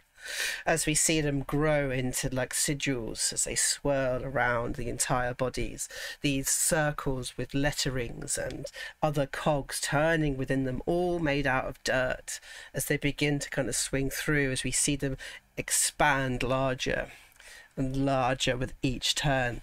Or you can the sounds of the ritual almost begin to be lost in your ears as the wind pushes through the dirt, pushes across your faces. As it swings through, it's almost as if you can't keep your eyes open anymore. So you close your eyes in order for the dust and the dirt to stop getting into your eyeballs. And then suddenly it stops. As you open your eyes, greyness. You look down upon your hands as all of the colour has been removed from you. And you are in this almost desolate wasteland of a valley. You can see in front of you could only be described as sort of the aftermath of a long military campaign. The shrubs, any food available has been like stripped. The trees are sort of hanging, almost sort of dying in their own, from the energies that they're kind of pulling from the bodies that are sort of moulding into the earth. In front of you, it just stretches for miles of nothingness. Misery fills you. Oshi, you feel this hand kind of come up and sort of tug you on the hand. What's this place? This place is our first lesson together. Okay. As you kind of look out into the horizon, you see a very, very small stack of smoke. Just sort of like filtering up into the sky. You reckon it's about 3 miles away, maybe?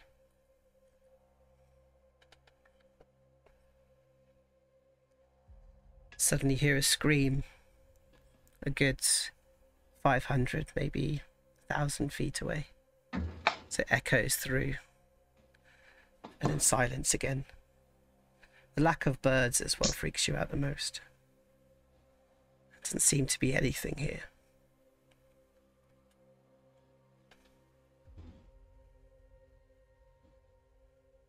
Is that where we need to go?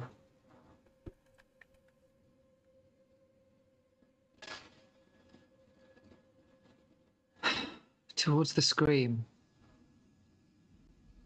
That's probably where Phatts would go. Yeah, with the soldier.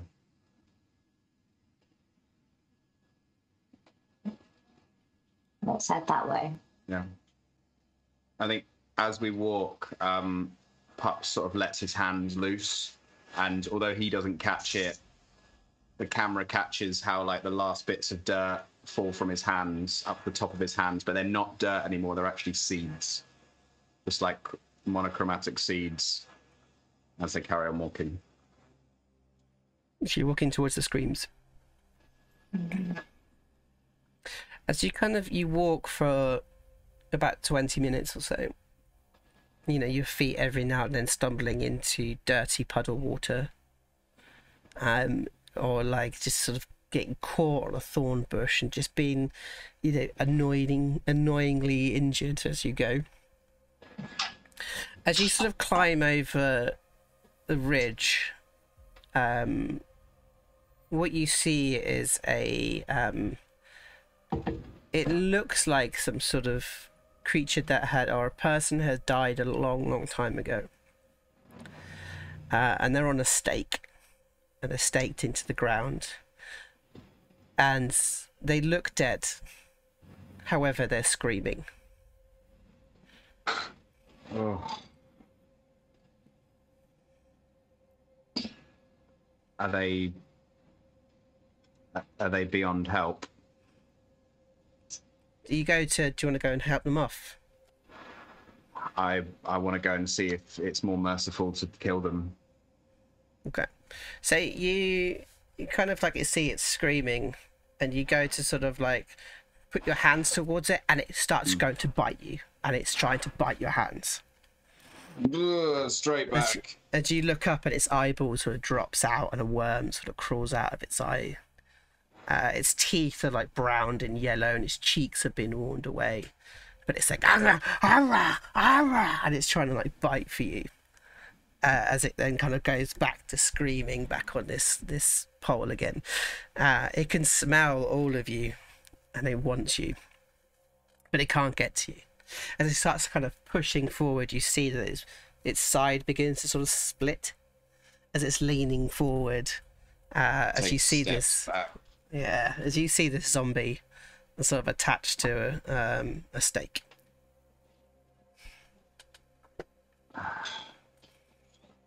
Pups just thinks back to what Phatts said to him in the what was the last ward we were in, about not having to go and save everyone, not having to pick every fight, and just steps away back from the zombie and just stays on task. It's sort of like little Rick's kind of like stares up at it.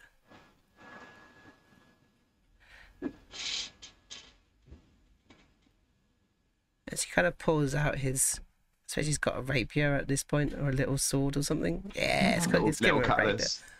Let's give him a little cutlass.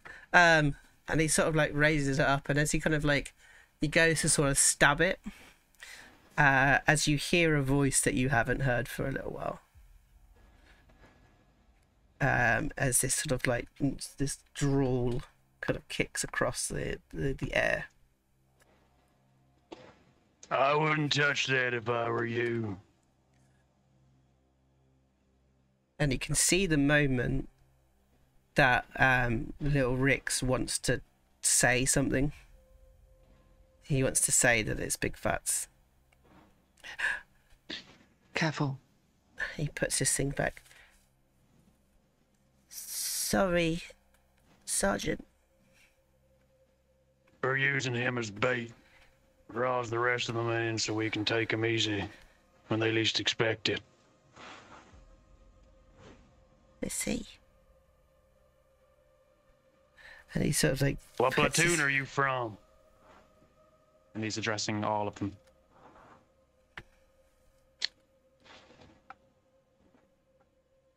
I need an answer, soldiers. What Six. platoon are you from? 6th platoon. 6th Sergeant. platoon. I heard 6th platoon was taken down yesterday. Where's your commanding officer? We are Are you all without. at- Yeah, we're the lucky ones, if you can call it that. All right, stay with me. I'll take you to Lyzindar. This way.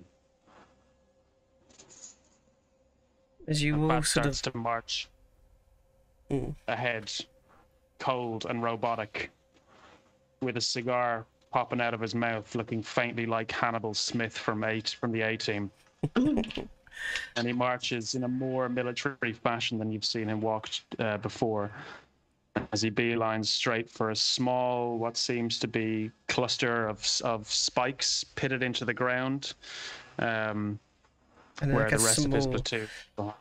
and a small, extremely ruined, like farmhouse.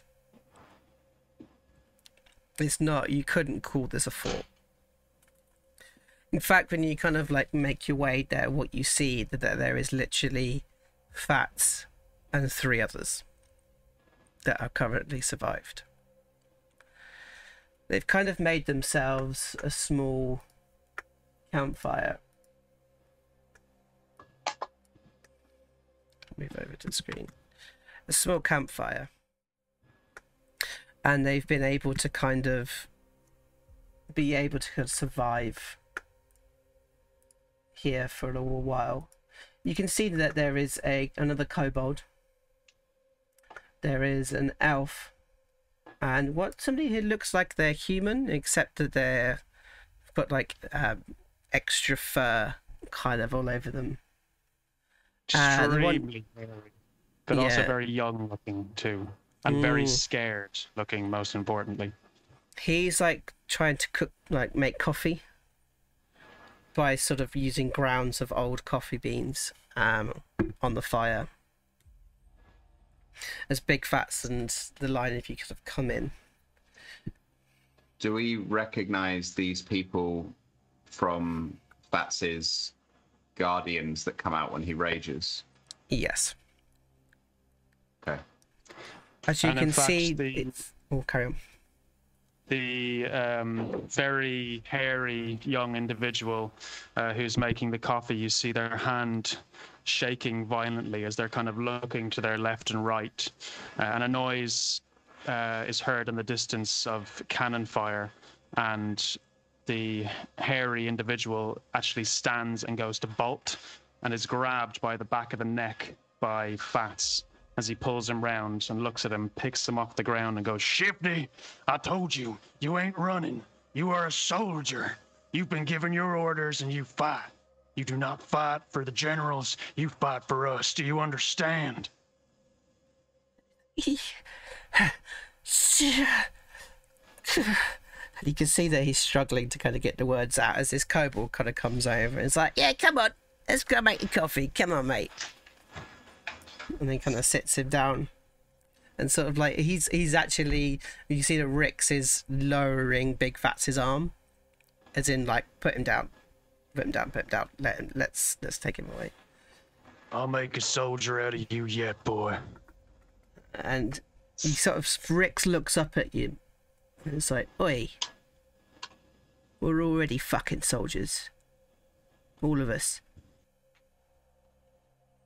We're as strong as our weak link, Rix. And if Shifty runs on us, then we are outnumbered. He fights for us, and we fight for him. You know that better than most. Yeah, true. I still trust him. So do I. Anyway, Captain? we got reinforcements anyway. So he looks up at the... 6th Regiment. What's left of them? Phatts kind of Fucking stands at attention at the winter Eladrin with cold white hair, standing with her back to the rest of the group, overseeing the surroundings in front. Captain, 6th Regiment. The dead have been rising, coming at us from all angles. I fear they'll be coming soon. So to see you, she sort of turns, and you see that she's got these kind of like huge gouge marks across this very kind of beautiful face, sort of very clean, sort of a legend face, very white, but this claw marks across her face. She has a long bow kind of in her back, and this beautiful, looks like a family crest of some kind, maybe something more ancestral, of like a quiver behind her. I'm glad that you have arrived. Where's George? Captain George Marmaduke, where is George? Phatts looks at the group. Go on. Sadly, we lost him. How?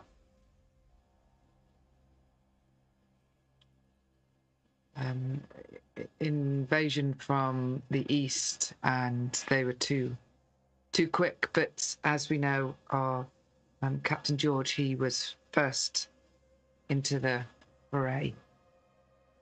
Did you fix him? We tried. So he could still be roaming? If we did a good enough job.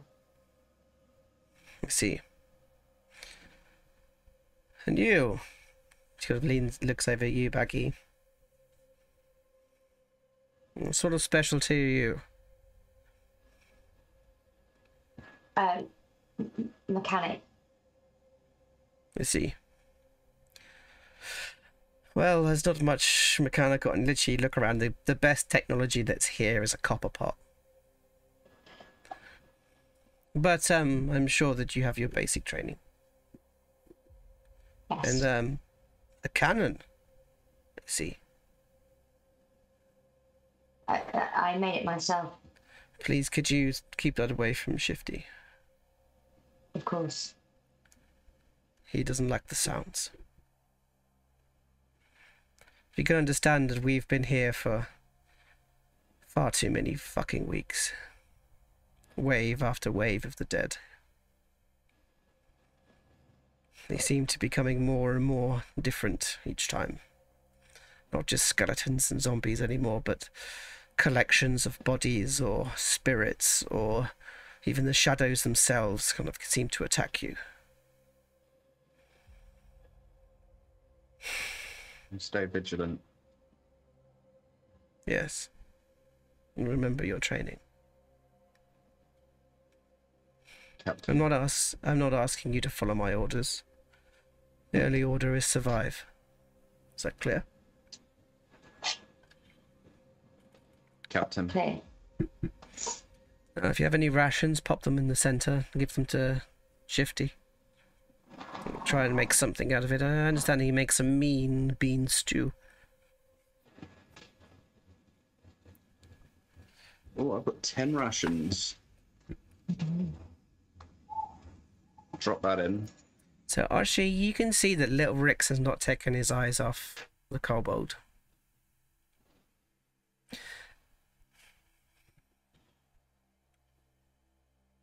Little Rix. Remember, this is a memory.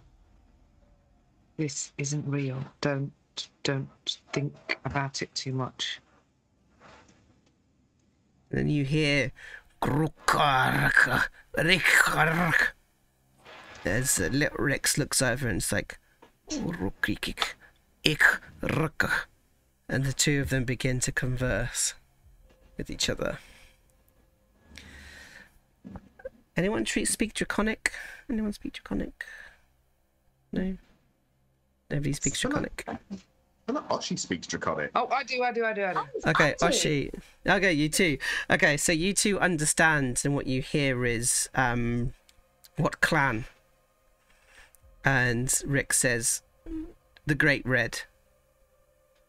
And Big Rick says, what is your name? And Little Rick says, Craig. And Big Rick says, Craig. It's a good name. As you see Little Rick's, and he sort of holds himself Gonna do a little wisdom check on Little Ricks.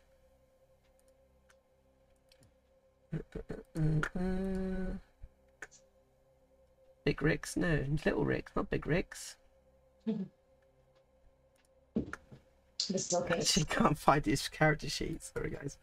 There it is. Okay, let's do a quick wisdom check with him. Oh, he crits it. You guys can't see that, but he's just crit it. Okay, so actually you guys can see that, it's on the dice. So as he looks at him and you see him bite his lip, and he turns round and he says, he goes, and you guys hear him say, the clan has been growing stronger. We are losing numbers in the urban, although I have heard of great blacksmiths in the cities. And Big Rick says, my wife is a blacksmith. We're waiting on some hatchlings. Maybe I should take your name, if that is okay. And Little Rick says, that is permissible. As you see Big Rick walk off with pen and paper as he begins to write. And you start to hear the sound of shing, shing, shing as you look over to Phatts. And you are used to seeing him with two hand axes, the sheep and the shepherd, but now he has one giant war axe that he holds, that engraved on it says the Big Smoke, and he's sharpening it with a stone and just singing quietly to himself. My Bonnie, she drowned in the ocean. My Bonnie, she drowned in the sea. My Bonnie, she drowned in the ocean. Now the waves will be dealing with me. Shing. And then you just hear Captain. Captain starts singing with you as they all start sort of humming it, and it's sort of like become a song of yours. As the platoon sort of begin to sort of like hum it or sing it, and she says, yes. Your orders. We need to rest for tonight. I'll take the night's watch. I don't need to sleep. And suddenly you hear a scream. And the scream seems to be very, very close. As you look over at this body over here, as you see its hand, as its head bolts up, and it just goes, and it screams its head off. As we're going to go into initiative, as you see another body rise up and another rise up. As we're going to go into initiative then, please, guys. I'm so scared of the zombies. Roll initiative. We're gonna fight some zombies. We're gonna fight some zombies. Oh my good lord above. Jesus Christ. So many crits, Way guys. up in here. What is going on? Wowza. Okay. I did it wrong. You always do it wrong. It's kind of like normal for you to do it wrong. As I pressed it, I was like, make sure you click on your token. No. I can't even find my name in the turn order to change it, because I know how to change it. It's alright, I'll just do it now. What was it? What did you roll? Thank you. An 8. 8. An 8. Right. Oh, I rolled a 9. I'll give you the 9. Let's do Little Rix's roll. Come on, little Rex. Credit. What did you roll? It's rolling now. 18. Okay, good. And then we'll do Big Rix. Okay, as you begin to sort of see a number of dead begin to sort of rise, you start noticing it towards the darkness as well. You can see that there are more things moving that seem to be groaning forward. The sounds of the groans as they begin to move. As you see, Shifty sort of grabs hold of his spear as he begins to kind of be extremely terrified of what he can see around him. So the captain just shouts, "To arms!" as you all kind of stand. As you see the first couple, again, I've got a few more to add in, I think. As you see the first couple begin to make their move in. Alrighty, so before we start, can I get I think it's a wisdom saving throw from everyone, please? Oh no. Hell yeah. Including Phatts. Everyone. Oh, 9. Oh no. I'm going to use a bomb on this. Okay. 16. Thank fuck. 16, fine. So 14. wisdom. Little Rick's 8. Shifty. no. Okay. So you guys, anyone who failed, it was below 10. Anyone below 10 is going to... Effectively, you feel demoralised from what you can see before you. And you will have disadvantage on attacking the laughing creature, which is this one here. Okay. Okay, Pups.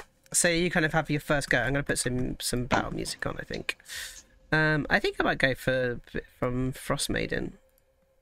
Yeah, nice. Okay. I honestly thought, Joe, that thing in the green ring was a goose. Yeah, what is it? We'll get there in a second. All right. So yes, Pups is your first go.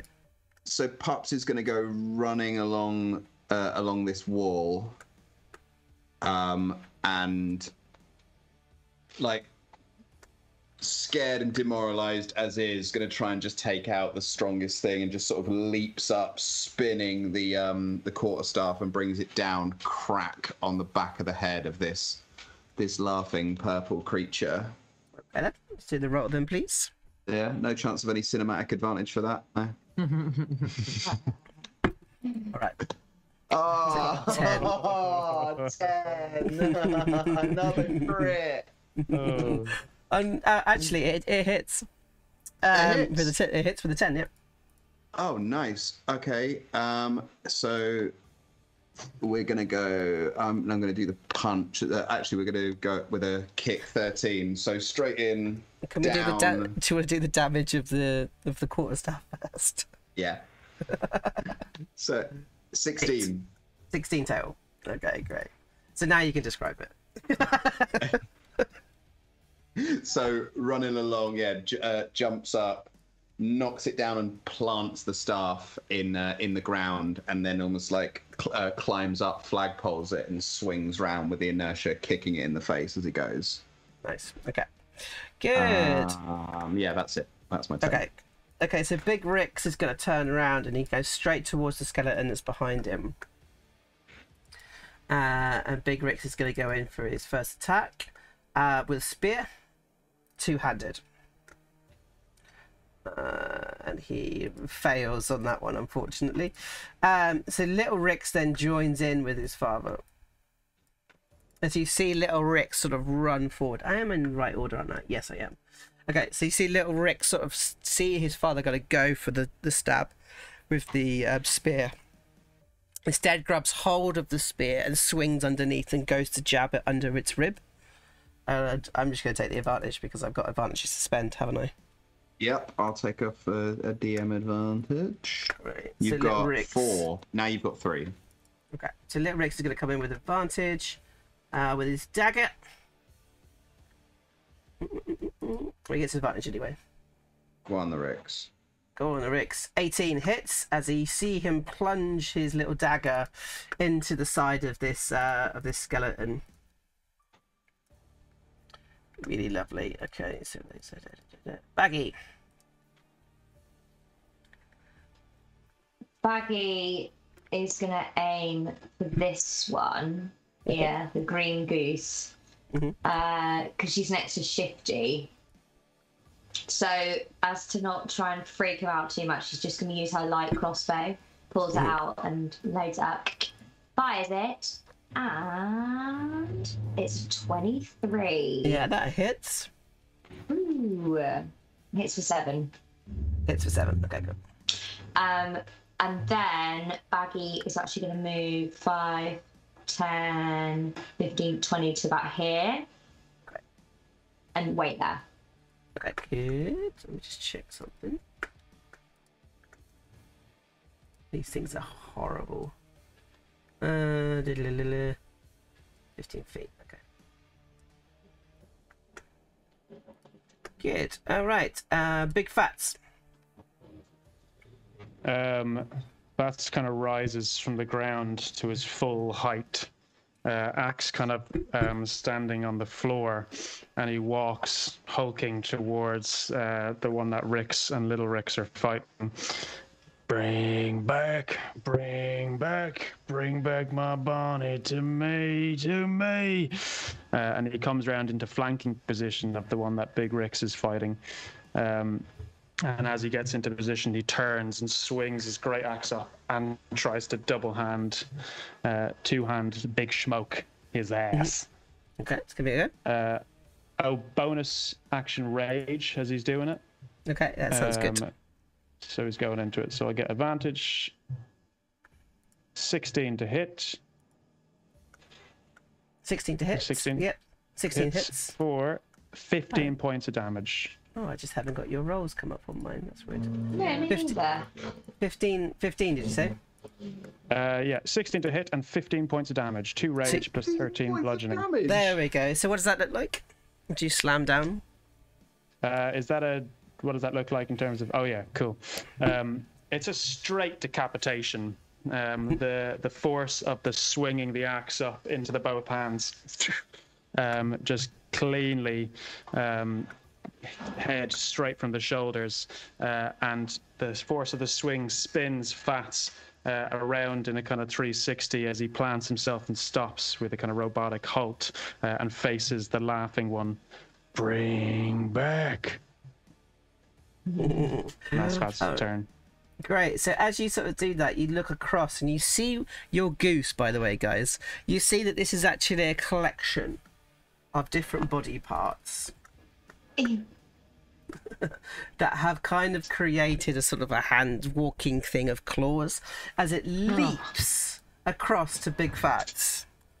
And it makes an attack with advantage because of the leap. So this is what's called as a flesh reaver. So it takes an attack and it goes in for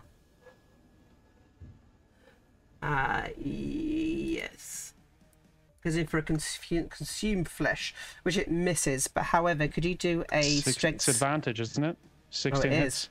16 hits. Okay, could you do a Constitution save for me, please? I certainly can. 13. 9. 9. So you're going to take 7 necrotic damage. And you are 7. And you are also prone as well. And I'll so take 3 piercing. 3 piercing and 7 necrotic. Great. Okay. As Phatts had turned to face the laughing one, the jumping pile of parts took him in the back of the knees and has swept him onto the ground. And the axe has kind of flown up in the air and planted behind him, narrowly missing his head. Nice. Okay, so then the skeleton is going to have the laughing skeleton is going to have its turn. Okay, so I'm going to go with Little Rix, Big Phatts, and Pups. Could you do a charisma saving throw, please? Charisma saving throw. I'm going to use my last bomb on that because I really want to save this. I'm just going to go for it. No. Oh, 13. It's enough. 13 meets it, beats. Or meets it. Yeah. It meets it. So you all kind of beat it. Oh. So you're going to take half of this damage. So you only take, it's not going to be very much. 2d4.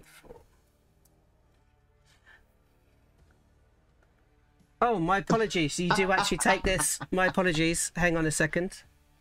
So those who were demoralised from before, it has to be a disadvantage roll on that. Okay.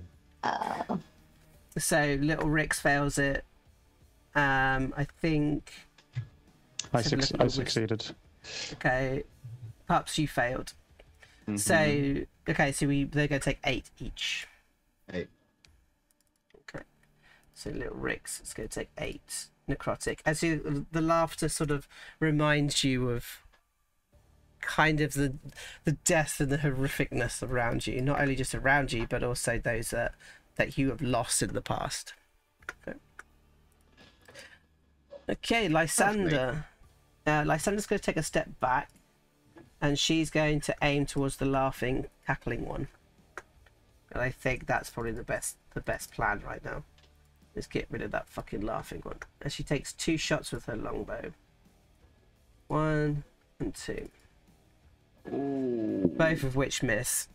As we move on to Oshisota. She's going to do the same and short bow to the laughing one. Oh 22? yes, advantage. very nice. With advantage. No. I'm like ashamed of myself or something. Oh, demoralised. I'm Demoralised. ashamed of myself. Think about But So that. I this still is- get sneak attack, don't I? No, you don't, because it's not advantage. You need to get the advantage in order for it to be sneak attack. And you don't get So the what- advantage here. So it'd be normal Sorry. attack. So it would be the 10. 13. Oh, 10. 10. Yeah. Oh, that's enough. So you see this. Explain with me what that looks like when you kind of hit the skeleton. Oh, so as it laughter almost rebuilds after Lysander missed, she just pings one off, and it goes straight into its jaw because it's going so quick. It like the bow arrow makes it go like quicker, and so it laughs until its jaw falls off, and then it like it's the top of its skull falls down the back, and then you've just got like a headless thing with the laughter just echoing in our ears. Really lovely. As we move through to Shifty, I think Shifty's going to try and move round to the last creature that's there, and he's going to go for an attack. Come on, Shifty. Come on, Shifty. I'll take an advantage on this. God, why does it keep rolling like that? 16 hits for 2 piercing as he hits this thing for 2. That's him. All right. As we kind of like, as he kind of like swings in, he feels like there's something grows from underneath him. As you see a bunch of more like dead begin to sort of grow around. So my mouse is having some issues here. Sorry, guys. Okay, so 1.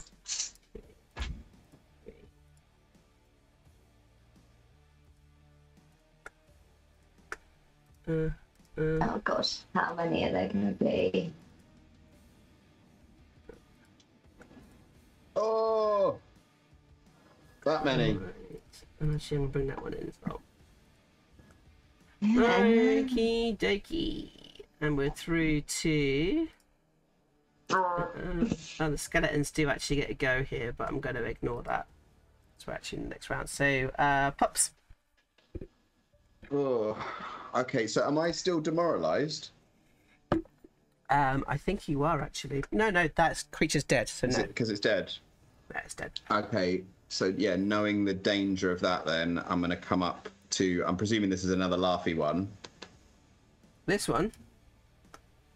Where This are one. you? Oh, this one. Yeah. Oh, okay. Can you make a wisdom saving throw, please? Oh yeah, I'd love to. Okay, Nine. you're demoralised. Ah. So demoralising. Okay, so we're going to swing with the quarterstaff, probably not with as much vigour as before. 9. No. And sort of gets really pissed off at that and swings a punch. Oh, but crits it. No, is it disadvantage? If it's against that creature, then yes, it's disadvantage. Sorry, man. No, that's fine. I'll allow one of my 28 crits from today to not pass. It's okay. Anything else you'd like to do at all? Just sort of sigh. Okay. Baggi, you suddenly feel something kind of come behind you. As literally from the shadow, more shadow appears. As they go to attack you from behind.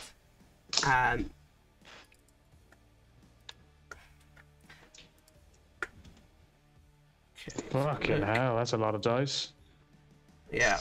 So we take the crit because we take the advantage because of flanking as well. 15. If I use my shield as a reaction, Great. gaining +1. Great. So that gives you enough to be not hit.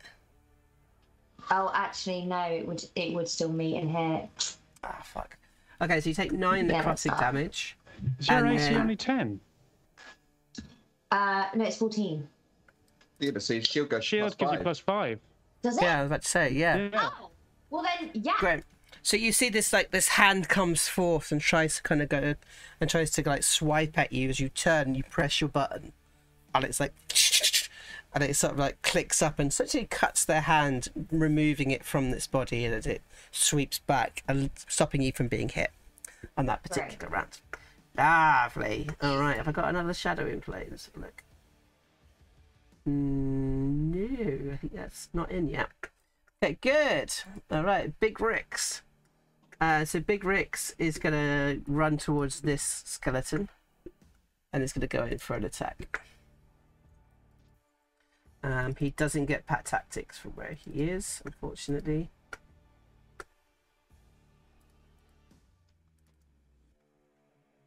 And he misses.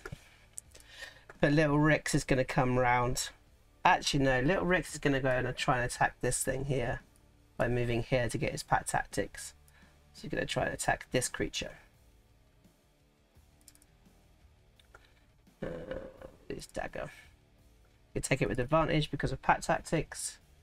23 hits, and he hits for 7 as he slams into what's known as a husk. So he slams into them. Okay, the Gorling Rotten is what's coming up next. So the Gorling Rotten is specifically hands. So they're just hands, you know, just normal hands. They stink rotten. So they are going to move probably to Big Phatts.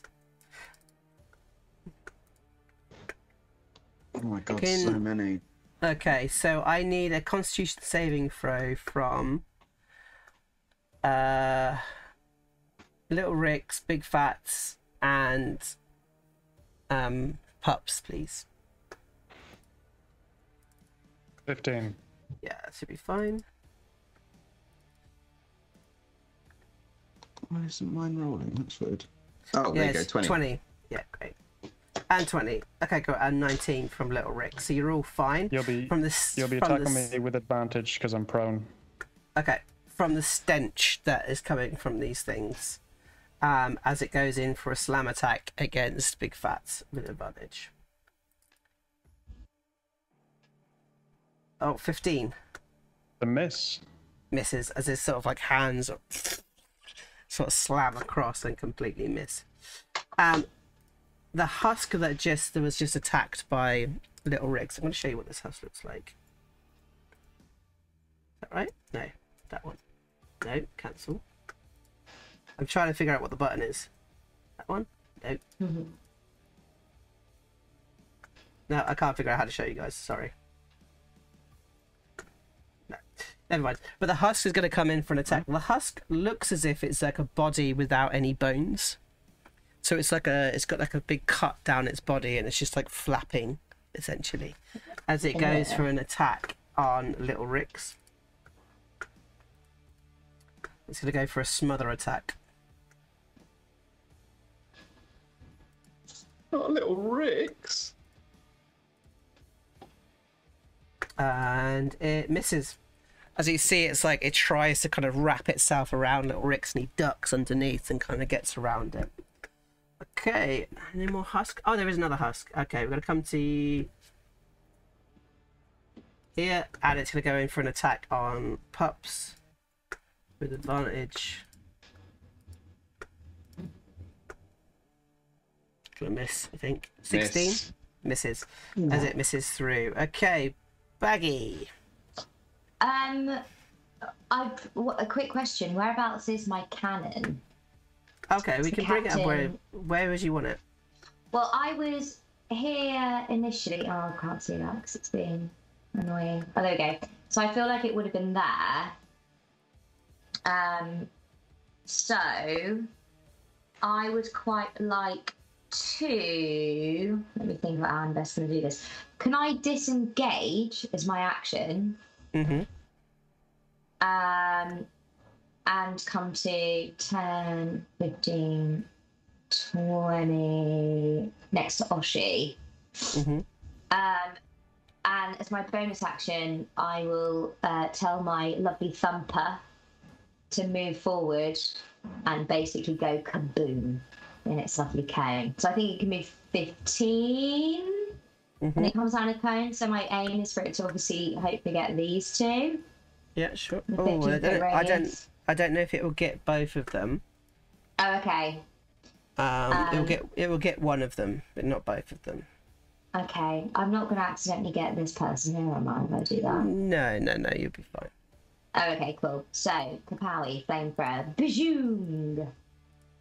Need dex saving 13. Dex 13. Okay. Let's have a look. 17 they rolled. Oh, poo. Okay. So they take 3 fire damage. Yeah. Is that right?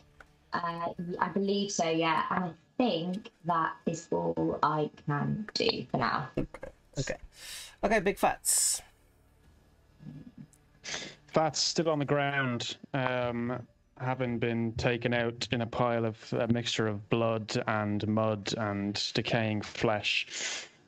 Plants the axe in the ground and pushes himself to his full height, using half of his movement to do so, and turns to the clump, the one that hit little Rix. Oh yeah. Pick on some of your own size. And as he starts to get angrier, what you would normally see, which is the 3 ghostly apparitions of his guardians, if anyone is nearby and notices, you just see a slight glimmer in the actual beings of Lysindar, Shifty, and Rix as they kind of glow like a shiny Pokemon card for just a moment, as he swings his big smoke with advantage because of flanking. Mm-hmm. At the mass of things. 20. Yeah, that hits. Or 10. Oh, just the number I'm requiring. Okay, so what does that look like? It's right in the center of this being held together by sinew and limbs, and it hits it with just enough force that all of the stringiness just start to fall apart, and it falls together in a slump and a squelch as it hits the floor. Really lovely. Okay, so then anything else we do? Yes, and then Bats will use his movement, the remainder of his movement, to just move to here, and kind of has his back to Pups. Yeah. I got you, buddy. Lovely. Alrighty, so the cackling skeleton, which is here. Okay, so Big Phatts, I need to do a wisdom saving throw. Cool. And I need another wisdom saving throw from Pups as well. Okay. 12. 12, yeah, meets 22. Perfect. So you guys are no longer demoralized. Okay. Great. Okay, so then they're going to go in for a mock. So I need a charisma saving throw from both of you again, please. A mock. How many bombs have I got left, DB? Did you just use one? Just used one, yeah. So you have one. Fuck it, I'm doing it. Let's party, baby. Great. That's a crit, baby. Yeah. So absolutely fine on that one. Okay, Lycinda is going to turn towards the shadow and is going to go in for an attack with double spear, what's the word I'm looking for? Two-handed? Double longbow. Double longbow. Ooh. 1, 2. Pew pew. Both of which hit for 17. Oh, yes. As you kind of like just see this shadow sort of like the first one kind of pins through it. The second one kind of pins right through to it, pins it against the wall, and the shadow is sucked into like a crevice inside the wall itself, like the only piece of shadow available from the campfire. As we're through to Oshisota. Oshi's gonna go for the laughing person next to Pups with a short bow with a sneak attack, I'm guessing. Yeah, you can get sneak attack on that. Of course, that's 17. 17, lovely. So that goes through. Great. Anything else you want to do? No, that's it. That's Just it. wait. Great. Shifty's going to try and attack this husk. Good old Shifty. Come on, mate. Go on, Shifty. As he rolls, nat one. So the husk is. Shifty. So the husk is going to attack him. For He's that. too scared, bless him. What is he roll? I think that might be enough. Ah, I can't. 10. I'm so my whole thing 10. is zooming crazy. Okay. Yeah, that's enough to attack him. Unfortunately, stop it. All right. So the creature's grappled, and he's taking 5 damage. As you see that he tries to attack, and as he goes to swing, this like flaps just sort of collect around Shifty, and just sort of suck him in essentially, as he's like holding. It's just like looks as if he's got like another body sort of sucking onto his body. Oh. Okay, that's fine. Skeletons. The skeleton's going to attack. It's going to. Oh, I've got a zombie here present as well. Going to attack Big Ricks. With short sword.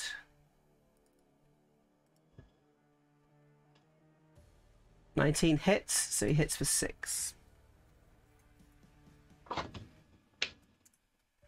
Okay. Oh, and Big Ricks is not looking that great. Zombies going to make their way around this corner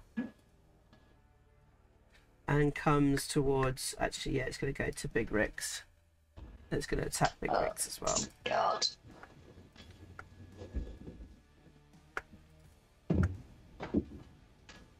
And misses, unfortunately. Okay, back round to Pups. Oh, actually, no. Actually, you start to hear, like... And, like...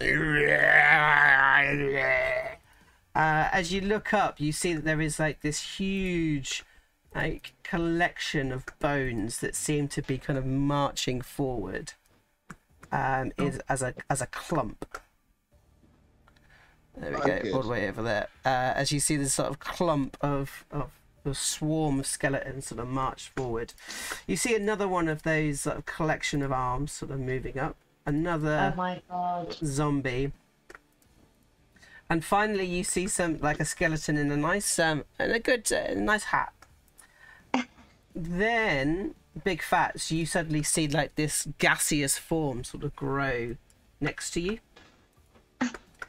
There we go there, and I think that is everything out now. Yes, it is. Oh, great. Good. Okay, Pups, it's now your turn. What the fuck, Alex Bell?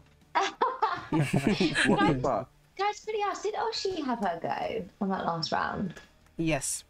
Oh, she did. Oh, sorry. She did, Apologies. yeah, that's no worries. Okay, so Pups. So I saved on my last demoralized thing. So am I good now? You're good now. However, can I get a wisdom saving throw, please? Oh, it's every turn. No, 19. Okay, you're fine. That's just something else. It's something else. Yeah, it's something else. Great. So I want this thing gone. So two-handed quarterstaff at the laugher. 16. Yep, that hits. For 6 bludgeoning damage. Great. Still up. Yep. Oh, we're going Fury of the Small. Not Fury of the Small. Flurry of Blows. Mm-hmm. First one, 15. Yeah, that hits. For 8. Great. What does that look like? So, Pups goes to swing the staff, but like faints and just brings it straight down onto the foot. And just as he brings it down with one hand, just uppercuts with the right hand, and then throws an elbow back with Flurry of Blows at the husk. So I'm going to use a key point for Flurry of Blows, and I'm also going to throw Fury of the Small because we need to start getting rid of some peeps. All right, cool. 17. 17 hits. For the crits today, man. For 11. 11. Great, and that was towards the husk, wasn't it? That was behind you. That was towards the husk, yeah. Great. Good. So many crits. So many crits. Okie dokie. Yeah, that's my turn. Okay, so there's no more shadows out. That's good. Okay, Big Rix is going to go for the skeleton in front of him. Where is Big Rix? There he is. Come on, Big Rix. Do some damage. Nope. Oh, 8. Is that enough for the skeleton? No, it's not. Zombie would have been perfect. Okay, little Rix is going to attack the hands in front of him. And that's so that he gets the flanking advantage. But he needs to do a wisdom saving throw. Okay, let's have a look. So essentially, what he begins to see... He fails. Okay. Okay, so he looks over at the kind of the gaseous form, what's known as a Shimmick Phantom, and he begins to become terribly terrified of the Phantom, and he can't become any closer or move any closer towards the Phantom. If he does attack it, he has disadvantage, but he attacks the hands anyway. Oh shit! He needs to do a charisma save. He needs to do a Constitution save on that one. God, little Rix. Little Rix. Against the stinky hands. 14, I think he's fine. So yeah, he's going to go in for his attack now. Fucking finally. Come on. Got too many things open. Right. Daggers. Mate with advantage, and he rolls a 14, which is enough for 7. As he takes out some fingernails off of the clump of hands that's between him and things. Okay, so Yes. Goring Rotten is going to attack Little Rix instead. I don't know, he's going to attack Big Phatts. With a slam attack. And can I get a Constitution saving throw from you as well, Big Phatts? 12. 12, not good enough, I'm afraid. So you're poisoned for the next minute. I get advantage on saving throws against being poisoned. So that would be a 14. 14, and 14 is enough to get through it. Very, very nice. Okay, so the Flesh Reaver is going to sort of start marching down this way. They're sort of realizing that there's 2 people that are not getting to any sort of stuff at the moment, so we're going to go for a double and move to there. Yeah. Okay, Husks. I think it's going to continue its attack on Shifty and take another 2d6 off of them.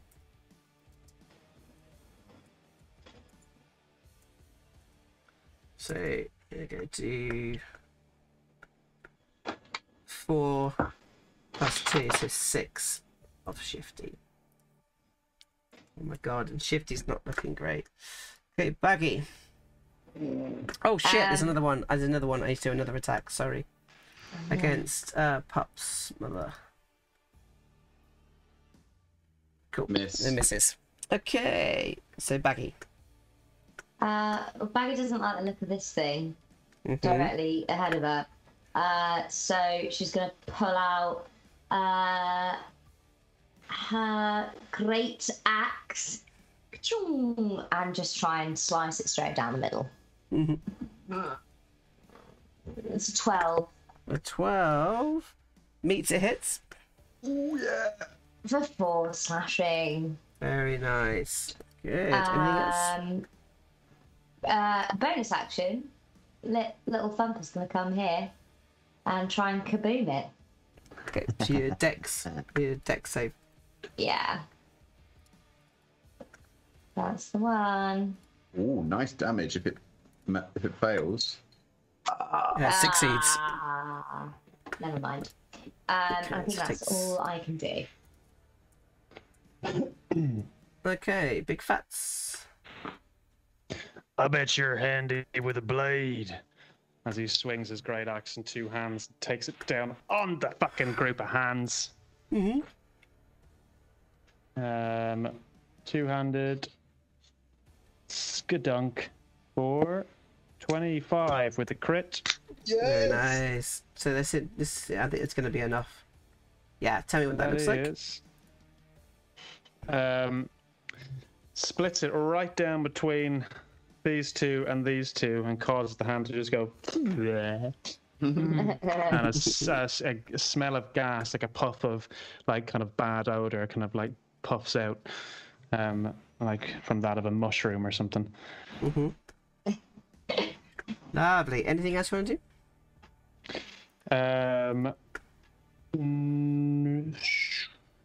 No, I think I'm staying put. Okay. This is so stressful. Okay, cool. So there's like the skeleton and the lovely hat. He takes out 2 vials, takes out the corks of them, and chucks them towards Big Phatts. Okay, 1, 2. Both misses as these 2 vials of acid sort of land at your feet. So I'm going to say you guys have difficult terrain around you, both you and Pups. Okay. Lysander, sort of recognizing the situation, is sort of going to try and fire off to try and kill the zombies because this is getting a bit too much now. 1, 2. Yeah. Crits it the off. second one. Hits that Come one. on. Yeah, plenty. It's just sort of like sort of goes straight through the eye sockets of the zombie and it just falls to the ground. Got their eye in now. Okay, Oshi. Oshi's got a bit of a talent boner over Lysander. Oshi's gonna just drive her rapier into the goose, creepy goose flesh person in front of Baggi. With an advantage, that's 21. 21, yeah, good. For you. Sneak attack on there. Or 10. Lovely. What does that look like? Yes. So I don't really understand what. Is it just loads of fleshy goo? It's like if you imagine like a body that's made up of arms, and the feet are arms, and the arms are arms, and the head is an arm. The arms are arms. No. Okay. Oshi's gonna drive her rapier diagonally down, and as she does, it splits, and all the arms try to grab onto each other to hold together, but they can't because blood is just releasing all over. So they're slimy, trying to grab onto themselves. So like they're trying to hold hands and they can't. And Oshi's just like wipes her rapier on her cloak and just stares at it, trying to grab onto its own being while it loses everything. Really lovely. He's Okay. back. Okay, so Shifty's gonna try and get out of this bind. Come on, Shifty, baby. We believe in you, Shifty. Nifty Shifty. 11. No, it doesn't. He doesn't get up. So he's still stuck inside there. And then this swarm's going to start coming in. Right. So, can I get... Where is my swarm? Holy hell. What wall Okay, is cool. Okay, so it's going to come into your space. Pups, you're deaf. Huh? You're deaf while it's in your Oh. space. Very good. Very So good. then it's going to go in for an attack on you, Pups. Take it with advantage. 21. Oh, 21. Yep, go on then. For 9 slashing damage. Okay. Okay, and then yes, the Shimmick Phantom. Okay, so Big Phatts. I made you do a Constitution saving throw already. No worries. So they're going to come in for an attack on you, Big Phatts. Cool. Come on. Yeah. 1. And Yes. then the other one's going to go for Little Ricks. It's going to have advantage on this one because of the fear that it has from before. Okay, so it hits for 9 necrotic. Little Ricks is looking pretty terrible right now. Skeletons are going to go for Big Ricks. Where are they?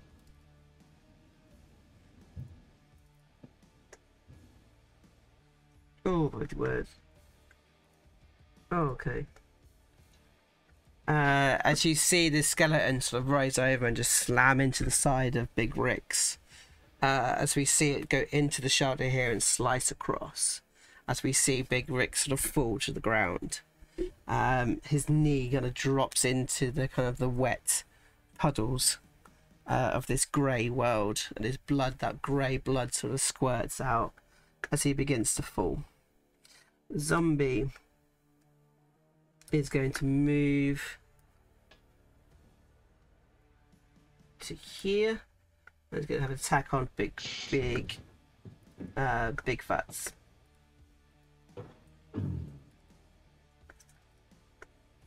Oh dear.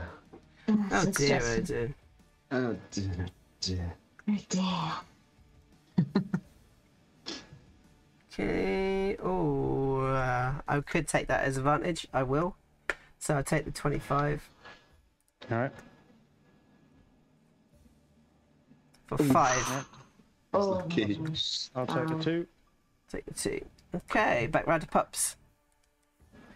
Okay, I'm gonna try and get rid of this husk next to me before going on with the swarm. So, pull the quarterstaff out of the ground, swing it round, bash in the face. 22.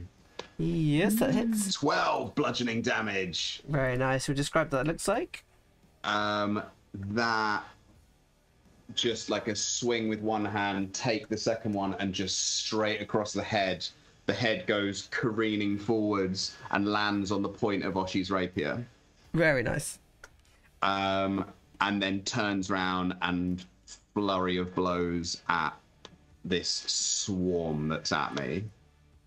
Sure. 11. Misses. 26 26 hits. for 8 bludgeoning damage. Yes. And then as a free action, I'm going to give myself 7 points with a potion. Okay, good. Okay, so Big Ricks is down. Little Ricks goes to run Oh, to Big little Ricks. And in doing so, he's going to disengage because he's clever enough to disengage. And he runs over and just sort of picks him up and tries to cradle him and tries to kind of hold on to his father. As you see a sort of little Big Ricks sort of hand over a letter to Little Ricks. That's all we're going to do on that one. Okay, another group of hands come in. Forgot about you guys. Let's bring you guys into here. There we go. Another group of hands go up on the stream. Oh. Okay, then we're on to the flesh. Did I miss anyone? No, great. Flesh reverts. They are both dead, so we can get rid of that one. Husks. Oh, shit beans.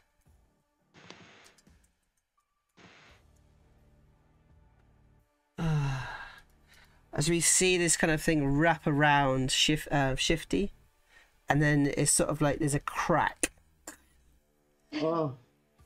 As his legs sort of just stop from beneath. Yeah. Poor Shifty. Okay, Baggi.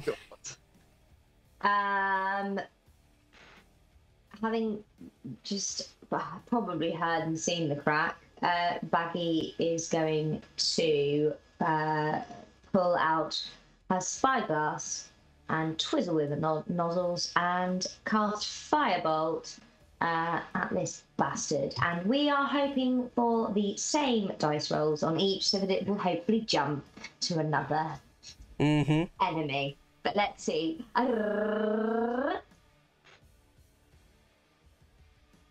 Chaos Bolt. So it hits. Great. Let's see what these are. What level 1? It's a 4 and a 5. Oh, never mind. Anyway, it hits. I would say an 11 is 2 ones, which are the same. Well, it could be. So 4 and a 5. Let's say it is force damage. So is it dead? Yes, good. So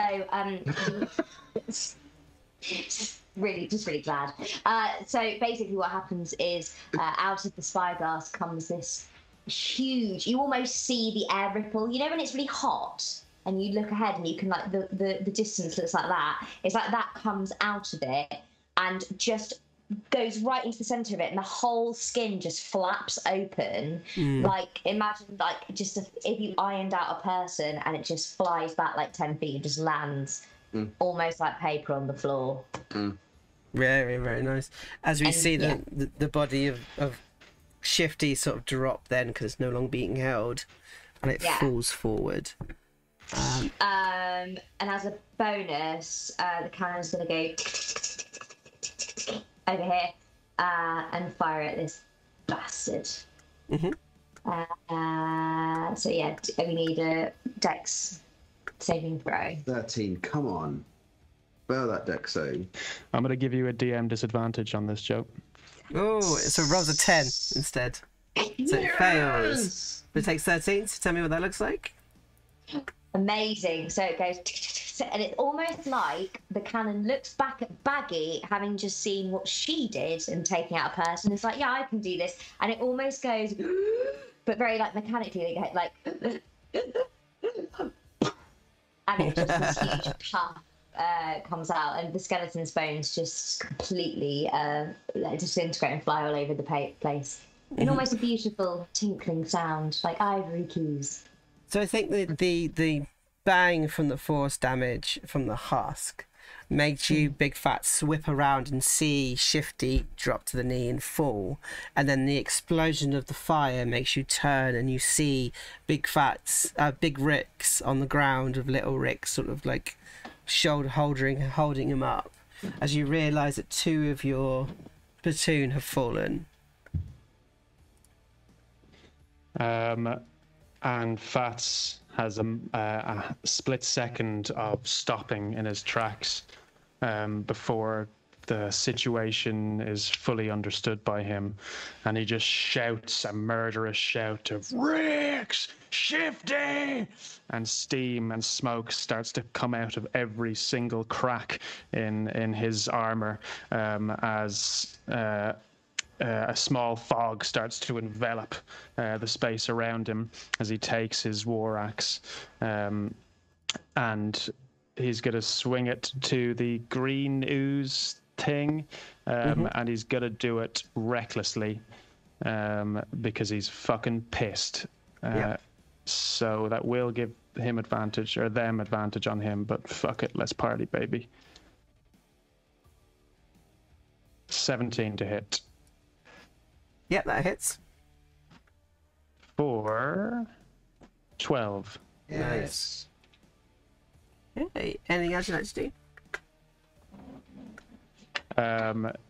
That ancestral protection is now going to refocus on that grey ooze, making it unable to really attack anyone else properly. And Lysander, the body of Shifty and the body of Rix just glow slightly, but the Rix and Shifties are just a little bit fainter. Okay, great. So the skeletal alchemist is going to, if I can find his character sheet, is going to fire across to Lysander with a couple of lob attacks.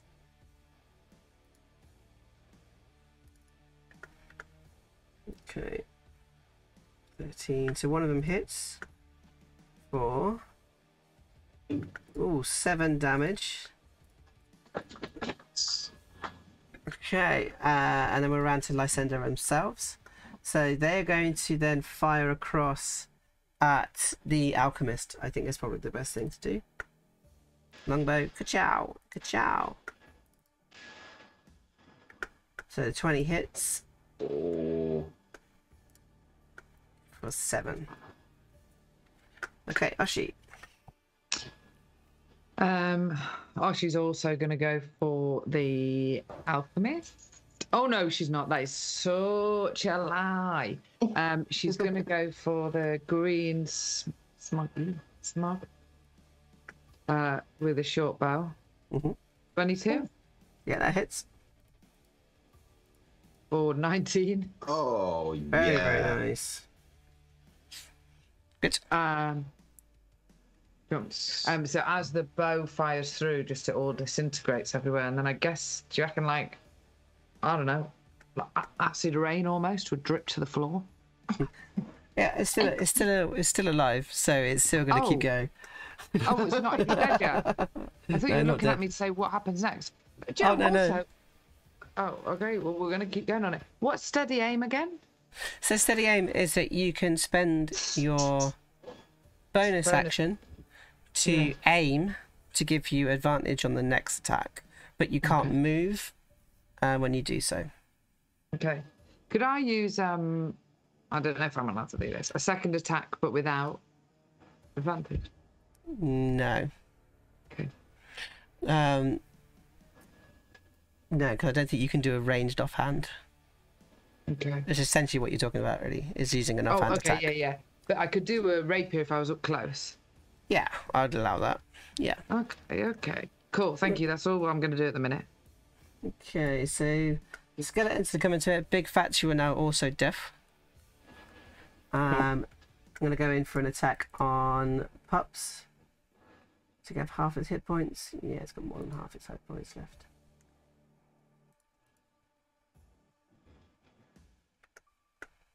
And 14 misses. Okay. Yeah, nice. Shimmick Phantom. Okay, I think I'm actually going to take the disengage. Come to here.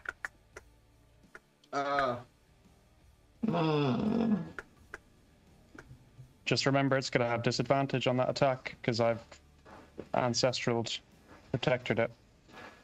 Yeah, it's not doing anything yet. Cool. Okay, skeletons. Any skeletons left? No. Zombies left though. Zombie is going to attack you, Big Phatts. With advantage. Yes. You got some sort of partial cover by being swarmed by zombies. That hits. It hits for, I think it's going to be like 5? 6. That was close. Okay. So 3. Okay, Pups. Pups has heard none of what's just gone on, none of the fallen people, none of the screams. Has just been absolutely swarmed by things, and is literally just fucking swinging like. So quarterstaff 2-hand 20. Yeah, that hits. 6. Nice. And we're going flurry of blows again, because fuck it, why not? 24 and 13. Yeah, both hit. 4, 7, and 7. So Nice. 20 overall. Very, very nice. It's now bloodied. Not yet. Not yet bloodied. Close. Not yet. Oh. Okay, so Fox hasn't got a clue. He's just still going. little Rix is just going to keep holding. Rotten, goring thing is going to come to here. So I'm going to get a save from her. Oh, too many saves. I can't be bothered to do saves. It's too many saves. Where is it? I've lost it. There it is. I'm going to take this as advantage. I've got any. Yes. Thanks, Mark. Okay, so this hits. It hits Lysander for 5. Oh, shit. Okay. Okay, husks. Dead. Baggi. Seeing Pups and now Big Phatts just completely surrounded by the skeletons, Baggi's going to come to here and once again, for the last time today, is going to cast Chaos Bolt towards those skelly bonies. So, Come on. Yep. 15. That hits. 15 hits. Lovely. It hits for 7. Okay. Which I believe is psychic damage. Psychic damage. Let me just check that. Please don't be immune to psychic damage. Please don't be immune to psychic damage. No, all good. And again, in bonus action, ye old thumper's going to go for this one. Yeah. Yeah. So let's see. A DC. Just a hand. Saving throw. They're weird hands things again, yeah? Yes. Okay. Many, many hands. Dex. You'd think they'd be good at Dex, lots of hands. No, they In are the same not. song. 15. 15, so they're fine. So they take how many? Oh no, they failed the dex save for 15 damage. Right, 15 damage. Lovely. Oh, it looks pretty crispy. Oh, Okay. delicious. Big Phatts. Phat's now engulfed in a ball of bones.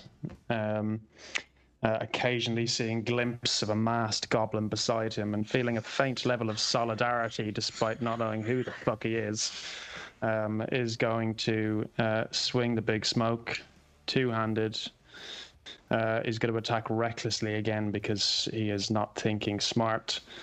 So with advantage, 13. Meets it hits. Oh, 4. 10. Very nice. And now the bones are compelled to fight Phatts and Phatts alone. Cool. Fantastic. But they don't have to. They're just compelled. Okay, so it's going to go Alchemist again. It's going to come down to here and it's going to attack Lysander with the acid slashes. Lob acid. Twice. No, acid. Oh, you love to see it. Oh, very, You very love good. to see it. Okay, but Lysander's going to attack back with them and fire off towards them again. Okay, 1, 2. Come on, Lysander. Okay, 1 hits for 10. Lysander, Lysander. Lysander. Okay, Oshi. She's going to move to here and go for a rapier. 26 Yeah, lovely. for I don't know. That's loads of numbers, isn't it? 24 is that? Okay, yep, so let me know what that looks like. Oh, so this time, motherfucker. I mean, to the thing, not anybody on the stream. Sorry. Just reefs the rapier into this steaming mess, and it disapparates. I have no idea what it would do. Yeah, it disapparates. I think it's perfect. Yeah. I think it's perfect. All right. So skeletal moundy thing is going to move out of Big Phatts' space so that they can hear, and then he's going to attack you with advantage. Is that correct? Yep, recklessly. Okay, 1. Has it got less than half its hit points now, though? Yes. Swam has half of its hit points. Perfect. 3. So you take 2. 2. Okay, good. That one. That one. Any zombies left? Zombies next to you. I think zombie's going to have an attack against Big Phatts, should it? Yep, Yeah. with advantage. Where's my zombies?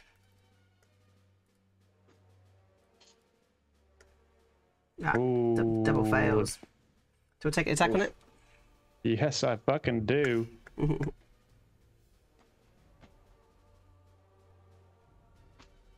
Oh. No, come back at me. Come back at me.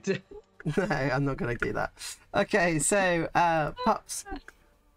Oh, 666 on the stream with all the zombies. Okay, so just keep swinging. Just keep swinging. I think that's what Pups is just sort of chanting to himself. Just keep swinging. Just keep... Oh, good lord. I'm having an attack on that. Yeah, go on. Balance and order. Balance and order. That's a miss. Cool. Yep. Flurry of blows. Bang, bang. So 18 hits. For 8. 8, lovely. Just out of interest, if I move here, do we get advantage? Yeah, I mean, I think so. I'll move there then. And I can suddenly hear just all the screaming and shouting that's going around. Exactly. Okay, so Little Rick is still going to go. Groveling Rotten is going to attack Lysander. Have I got any thingies left? Advantages? Yes, you do. I'm going to take one now. Thanks, Red Panda Gamer. Great. I need Rob here for this. Okay, good. So these hands sort of come up and sort of like they grab hold of her face and just sort of pull her down to the ground. As another one kind of comes in and sort of grabs hold of her head and just pulls her neck as they begin to sort of smother her.